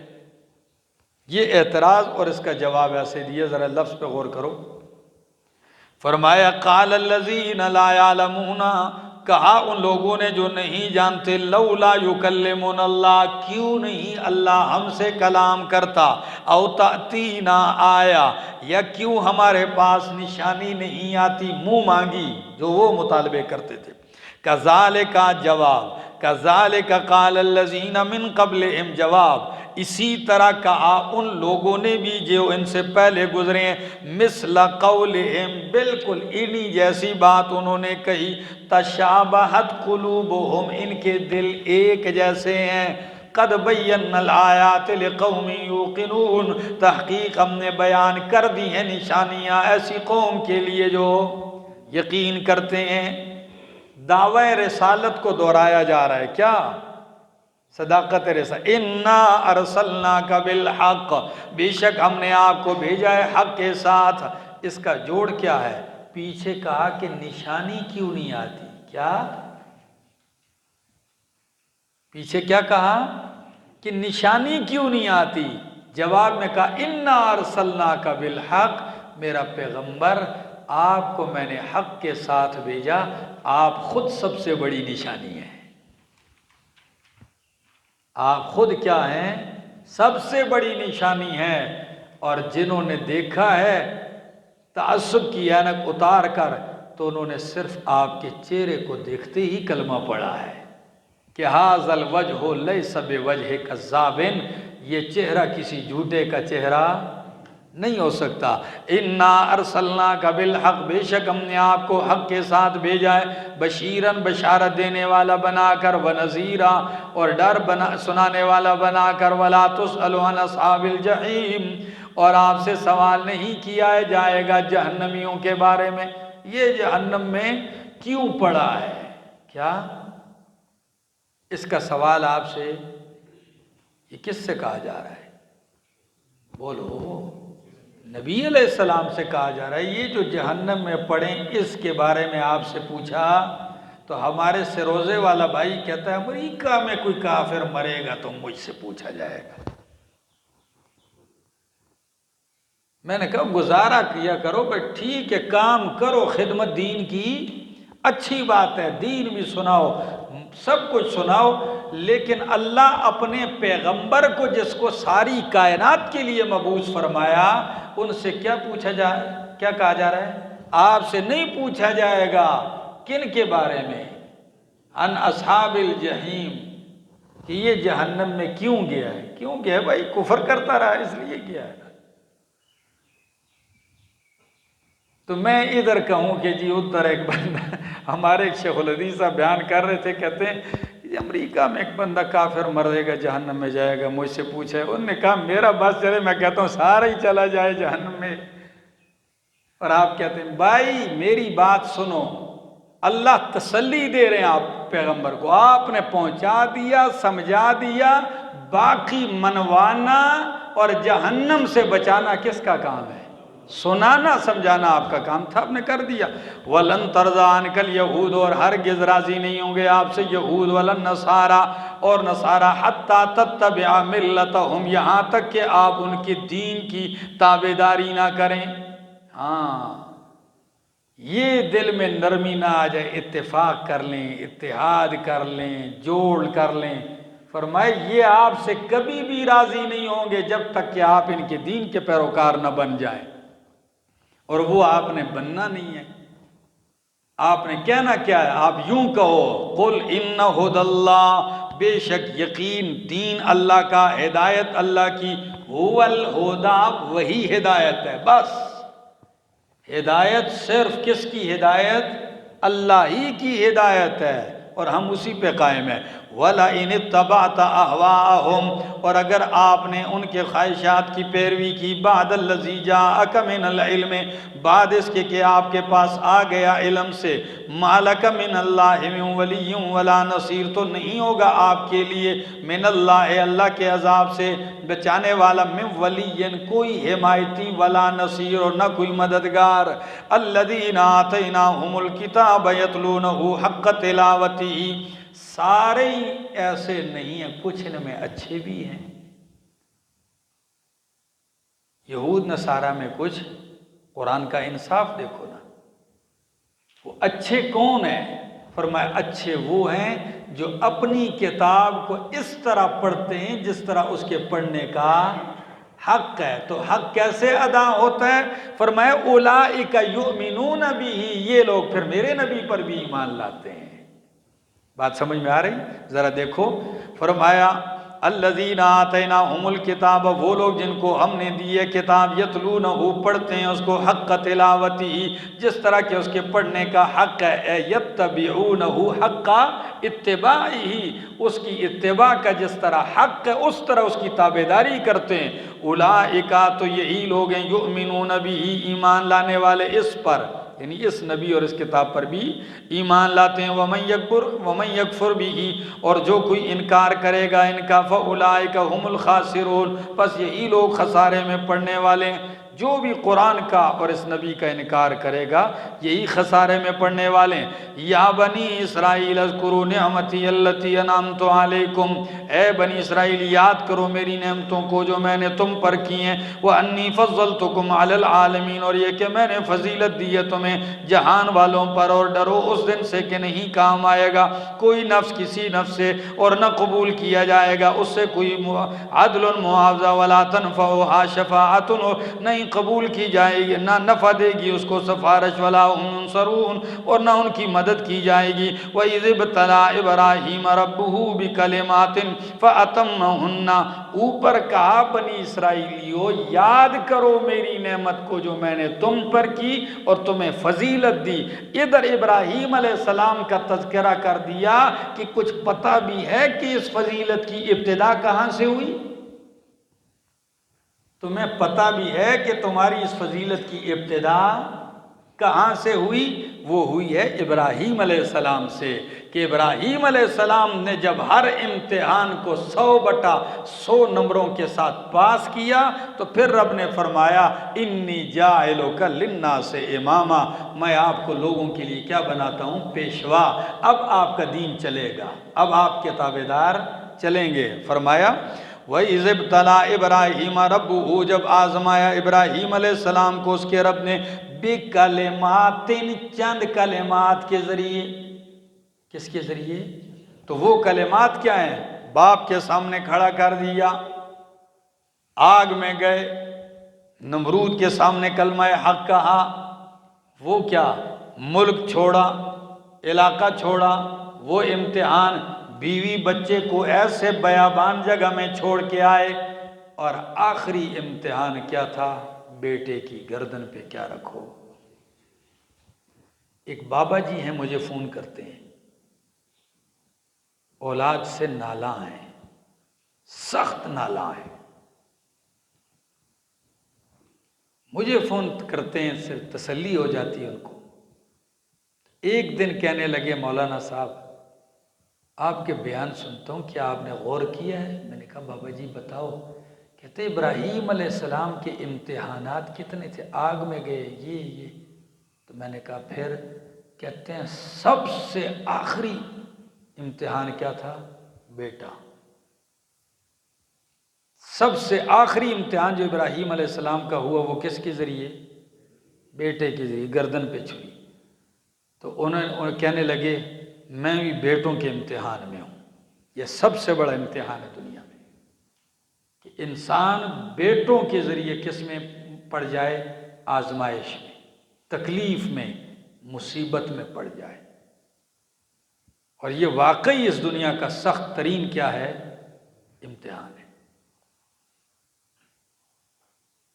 یہ تو جو لوگ پڑھتے ہیں، پڑھے ہیں، جا کے پوچھ لو ان سے، آپ کو لگ جائے گا پتہ۔ اللہ ہم سب کی حفاظت فرمائے، جن کی اولاد نافرمان ہے اللہ انہیں فرما بردار بنائے۔ فرمایا بکلمات، چند کلمات کے ذریعے، فَأَتَمَّهُنَّ، تو ابراہیم علیہ السلام نے ان کو پورا کیا۔ قال، تو اللہ نے فرمایا انی جاعلک للناس اماما، بے شک میں آپ کو بنانے والا ہوں لوگوں کے لیے پیشوا۔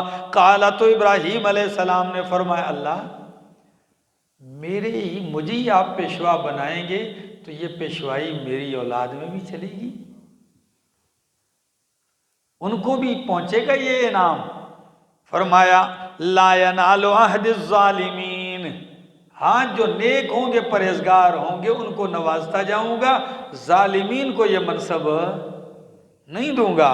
لا ینال عہد الظالمین، نہیں پہنچے گا میرا عہد ظالموں کو۔ وَإِذْ جَعَلْنَا الْبَيْتَ مَثَابَةً لِلنَّاسِ، اور جب بنایا ہم نے بیت اللہ کو مَثَابَةً لِلنَّاسِ۔ مثابہ دو معنی کیے ہیں مفسرین نے، ایک معنی کیا ہے جائے ثواب، کیا؟ تو ثواب کی جگہ ہے، لوگ ثواب کے لیے جاتے ہیں۔ مثابہ کا دوسرا معنی ہوتا ہے مرجع، بار بار لوٹ کے آنے کی جگہ۔ تو واقعی بیت اللہ کے اندر یہ کمال ہے، اور دونوں ہیں کہ ثواب بھی ہے اور بندہ سینکڑوں دفعہ بھی جائے تو یہ نہیں سمجھتا کہ جی بس پوری ہو گئی ہے، پھر دل نہ کرتا ہو، یہ ہر دفعہ جائے گا نیا مزہ ہوگا۔ فرمایا جب بنایا ہم نے بیت اللہ کو مثابۃ للناس، ثواب کی جگہ لوگوں کے لیے، یا بار بار پلٹ کر آنے کی جگہ لوگوں کے لیے، وَأَمْنًا، اور امن کی جگہ۔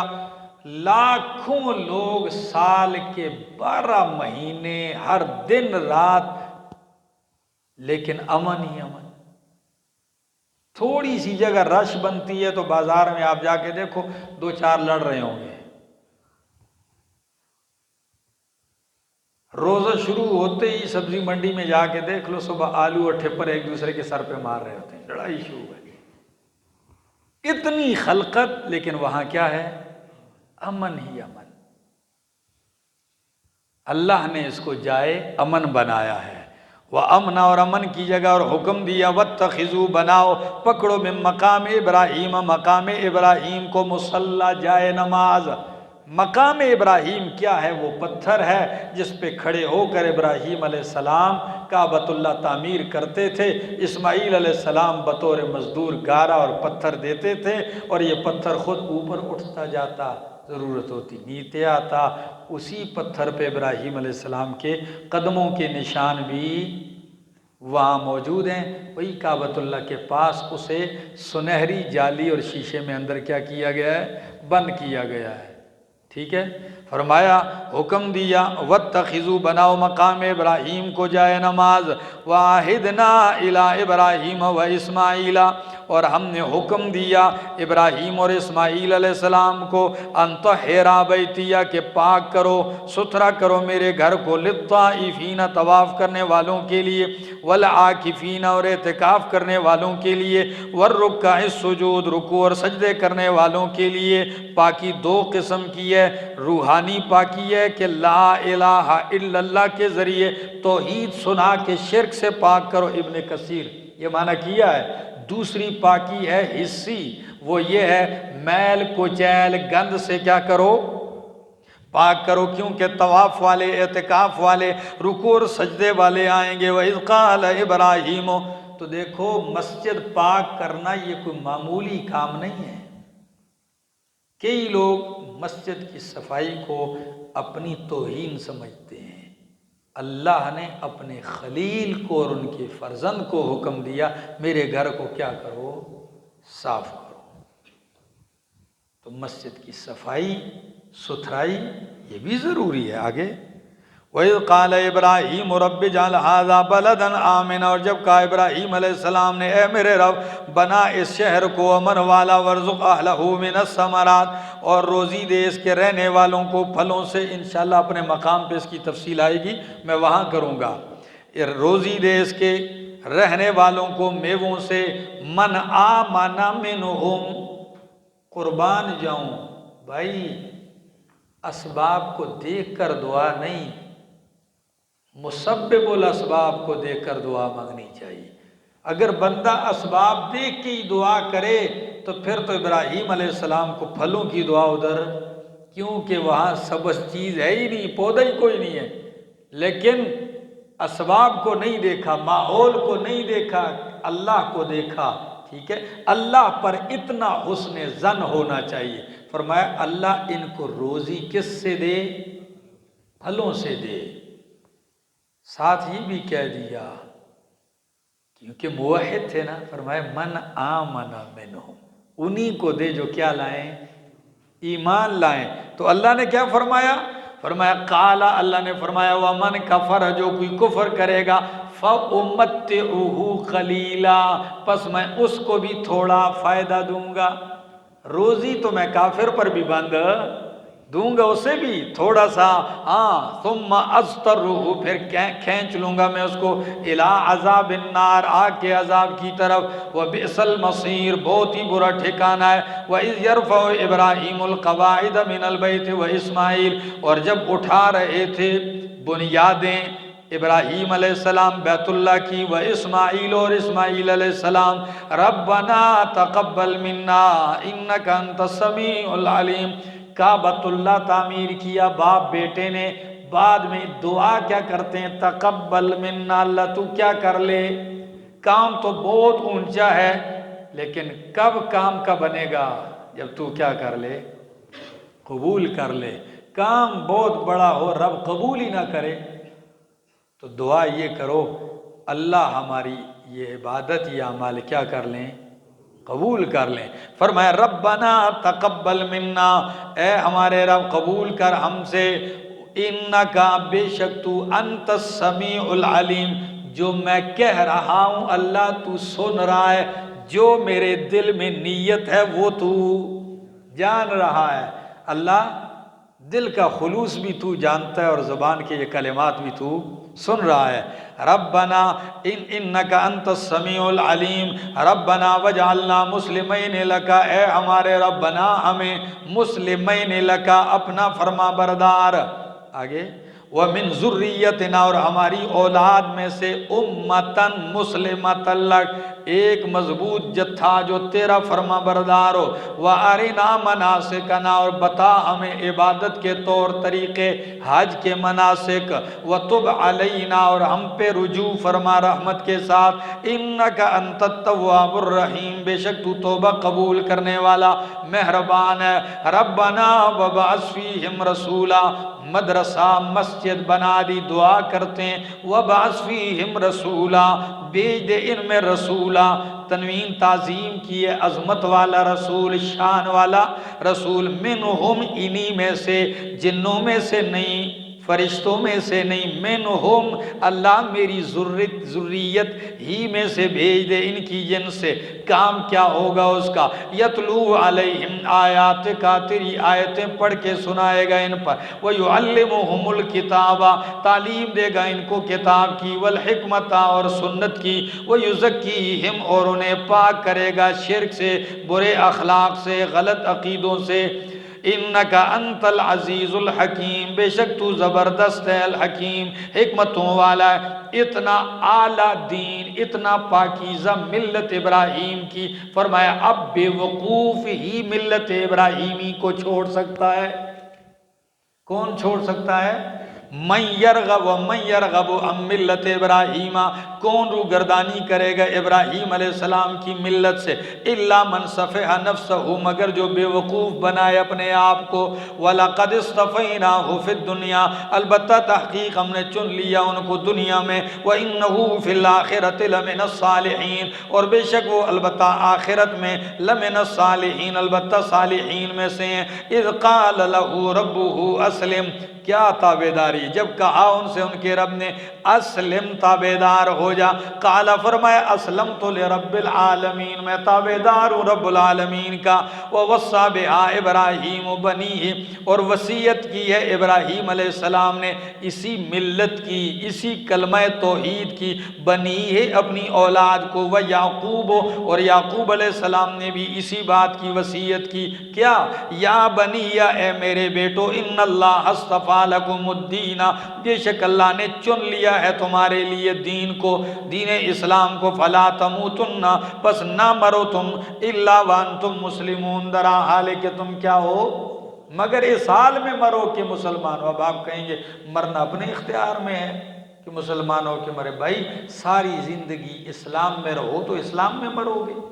آگے جی، ام کنتم شہداء، کیا تم حاضر تھے، اذ حضر یعقوب الموت، کیا تم گواہ تھے لوگو کہ جب یعقوب علیہ السلام کو موت حاضر ہوئی، قریب آئی، علامات موت ظاہر ہوئے، اذ قال لبنیہ، جب کہا انہوں نے اپنے بیٹوں سے، ما تعبدون من بعدی، کس کی بندگی عبادت کرو گے میرے بعد؟ قالو، تو کہنے لگے، نعبد الہک و الہ آبائک، موت کا وقت ہے، بیٹوں کے عقیدے کی فکر ہے،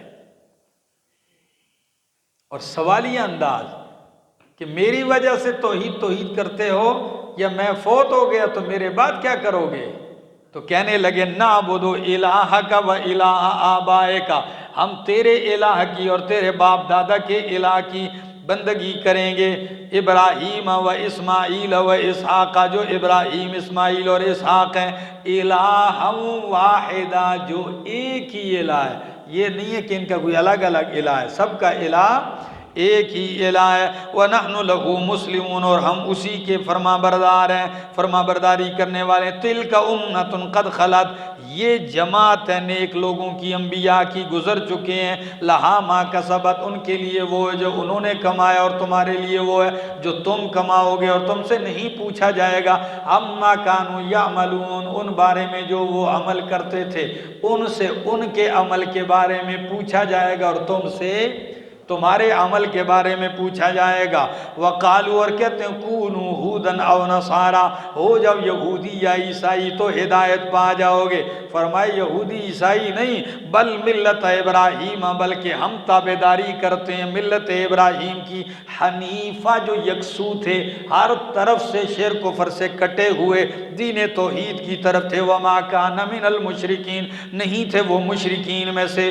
قولوا آمنا باللہ، بلکہ کہو کہ ہم ایمان لائے اللہ پر اور اس پر جو ہماری طرف اتارا گیا ہے۔ وما انزل ابراہیم، اور جو کچھ اتارا گیا ہے ابراہیم علیہ السلام کی طرف، و اسماعیل، اور اسماعیل علیہ السلام کی طرف، و اسحاق، اور اسحاق علیہ السلام کی طرف، و یعقوب، اور یعقوب علیہ السلام کی طرف، والاسباط، اور ان کی اولاد کی طرف، وما اوتی موسیٰ و عیسیٰ، اور جو کچھ دیا گیا موسیٰ علیہ السلام اور عیسیٰ علیہ السلام کو، وما اوتی النبیون، اور جو کچھ دیا دیا گیا تمام نبیوں کو من ربہم ان کے رب کی طرف سے ہم سب پر ایمان لاتے ہیں لا نفرق بین احد منہم ہم کسی کے درمیان ان کسی ایک کے درمیان بھی فرق نہیں کرتے لا نفرق ہم فرق نہیں کرتے بین احد منہم کسی ایک کے درمیان بھی ان میں سے ونحن لہ مسلمون اور ہم اسی کے لیے فرما برداری کرنے والے ہیں فَإِنْ آمَنُوا بِمِثْلِ مَا آمَنْتُمْ بِهِ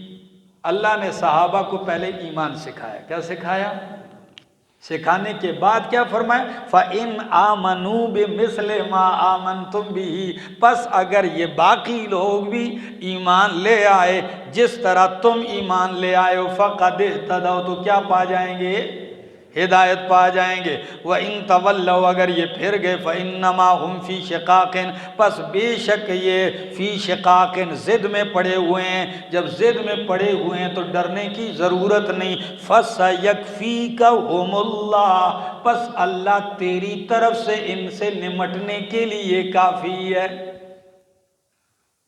مانا کرو اللہ تیری طرف سے ان سے نمٹنے کے لیے ہاں طرفداری آپ کی ہوگی نمٹے گا ان سے واللہ وہو السمیع العلیم وہی سننے والا اور جاننے والا صبغت اللہ یہودی عیسائی کیا کرتے کوئی بچہ پیدا ہو جاتا زرد رنگ کا تالاب تھا پانی کا بچے کو زرد رنگ کے پانی میں غوطہ دیتے کہتے الآن سارا نصرانی حقا اون پکا نصرانی ہو گیا کیوں زرد رنگ جو چڑھایا اللہ نے فرمایا یہ رنگ نہیں کہو صبغت اللہ ہم پہ اللہ کے دین کا رنگ چڑھا ہوا ہے کیا صبغنا صبغت اللہ یا قبلنا صبغت اللہ ٹھیک ہے جی یا اتبعنا صبغت اللہ ہم نے قبول کر لیا اللہ کا رنگ آگے وَمَنْ أَحْسَنُ مِنَ اللَّهِ صِبْغًا اور کون اچھا ہے زیادہ اللہ سے رنگ میں پورا جمعہ میں نے اس پہ پڑھایا ہے ٹھیک ہے نا سننے کے قابل ہے وَنَحْنُ لَهُ عَابِدُونَ اور ہم اسی کی عبادت کرنے والے بندگی کرنے والے قل کہہ دیجئے أَتُحَاجُّونَنَا فِي اللَّهِ کیا تم ہم سے جھگڑا کرتے ہو اللہ کے دین میں اللہ کی توحید کے بارے میں حالانکہ وَهُوَ رَبُّنَا وَرَبُّكُمْ وہ ہمارا بھی رب ہے تمہارا بھی رب ہے وَلَنَا أَعْمَالُنَا وَلَكُمْ أَعْمَالُكُمْ ہمارے لیے ہمارے اعمال تمہارے لیے تمہارے اعمال ہیں وَنَحْنُ لَهُ مُخْلِصُونَ اور ہم اسی کے لیے دین کو عبادت کو خالص کرنے والے فرق یہی ہے ہم خالص کرتے ہیں اور تم بلاوٹ کرتے ہو ام تقولون کیا تم کہتے ہو ان ابراہیم اور بے شک ابراہیم اور اسماعیل اور اسحاق اور یعقوب اور ان کی اولاد کانو ہودن یہ یہودی تھے اور نصارہ یا اسرائیل نصرانی تھے یہ کہتے ابراہیم علیہ السلام یہودی تھے عیسائی کہتے تھے وہ نصرانی تھے اور مشرکین کہتے تھے کہ وہ ہمارے مذہب پر تھے ہم ہیں تو اللہ نے فرمایا قل کہہ دیجئے اَأَنْتُمْ أَعْلَمُ أَمِ اللَّهِ کیا تم زیادہ جانتے ہو یا اللہ زیادہ جانتا ہے تو اللہ نے تو بتا دیا کہ وہ کون تھے کیا ما کان ابراہیم یہودیا ولا نصرانی ولیکن کان حنیفا وہ تو حنیفا مسلمہ یکسو تھے موحد تھے فرمایا تم زیادہ جانتے ہو یا اللہ وَمَنْ أَظْلَمُ مِمَّنْ كَتَمَ شَهَادَةً کون بڑا ظالم ہے اس شخص سے جو چھپاتا ہے گواہی کو عندہو جو اس کے پاس آ چکی ہے اللہ کی طرف سے وَمَا اللَّهُ بِغَافِلٍ عَمَّا تَعْمَلُونَ تم بڑے ظالم ہو کہ تمہارے پاس شہادتیں موجود ہیں میرے پیغمبر کی لیکن تم ان کو کیا کر رہے ہو چھپا رہے ہو تِلْكَ أُمَّةٌ قَدْ خَلَتْ لَهَا مَا كَسَبَتْ یہ بھی جماعت تھی نبیوں کی گزر گئی ہے لَهَا مَا كَسَبَتْ ان کے لیے وہ ہے جو انہوں نے کمایا اور تمہارے لیے وہ ہے جو تم کماؤ گے وَلَا تُسْأَلُونَ عَمَّا كَانُوا يَعْمَلُونَ اور تم سے سوال نہیں کیا جائے گا عَمَّا اس بارے میں كَانُوا يَعْمَلُونَ جو وہ عمل کرتے تھے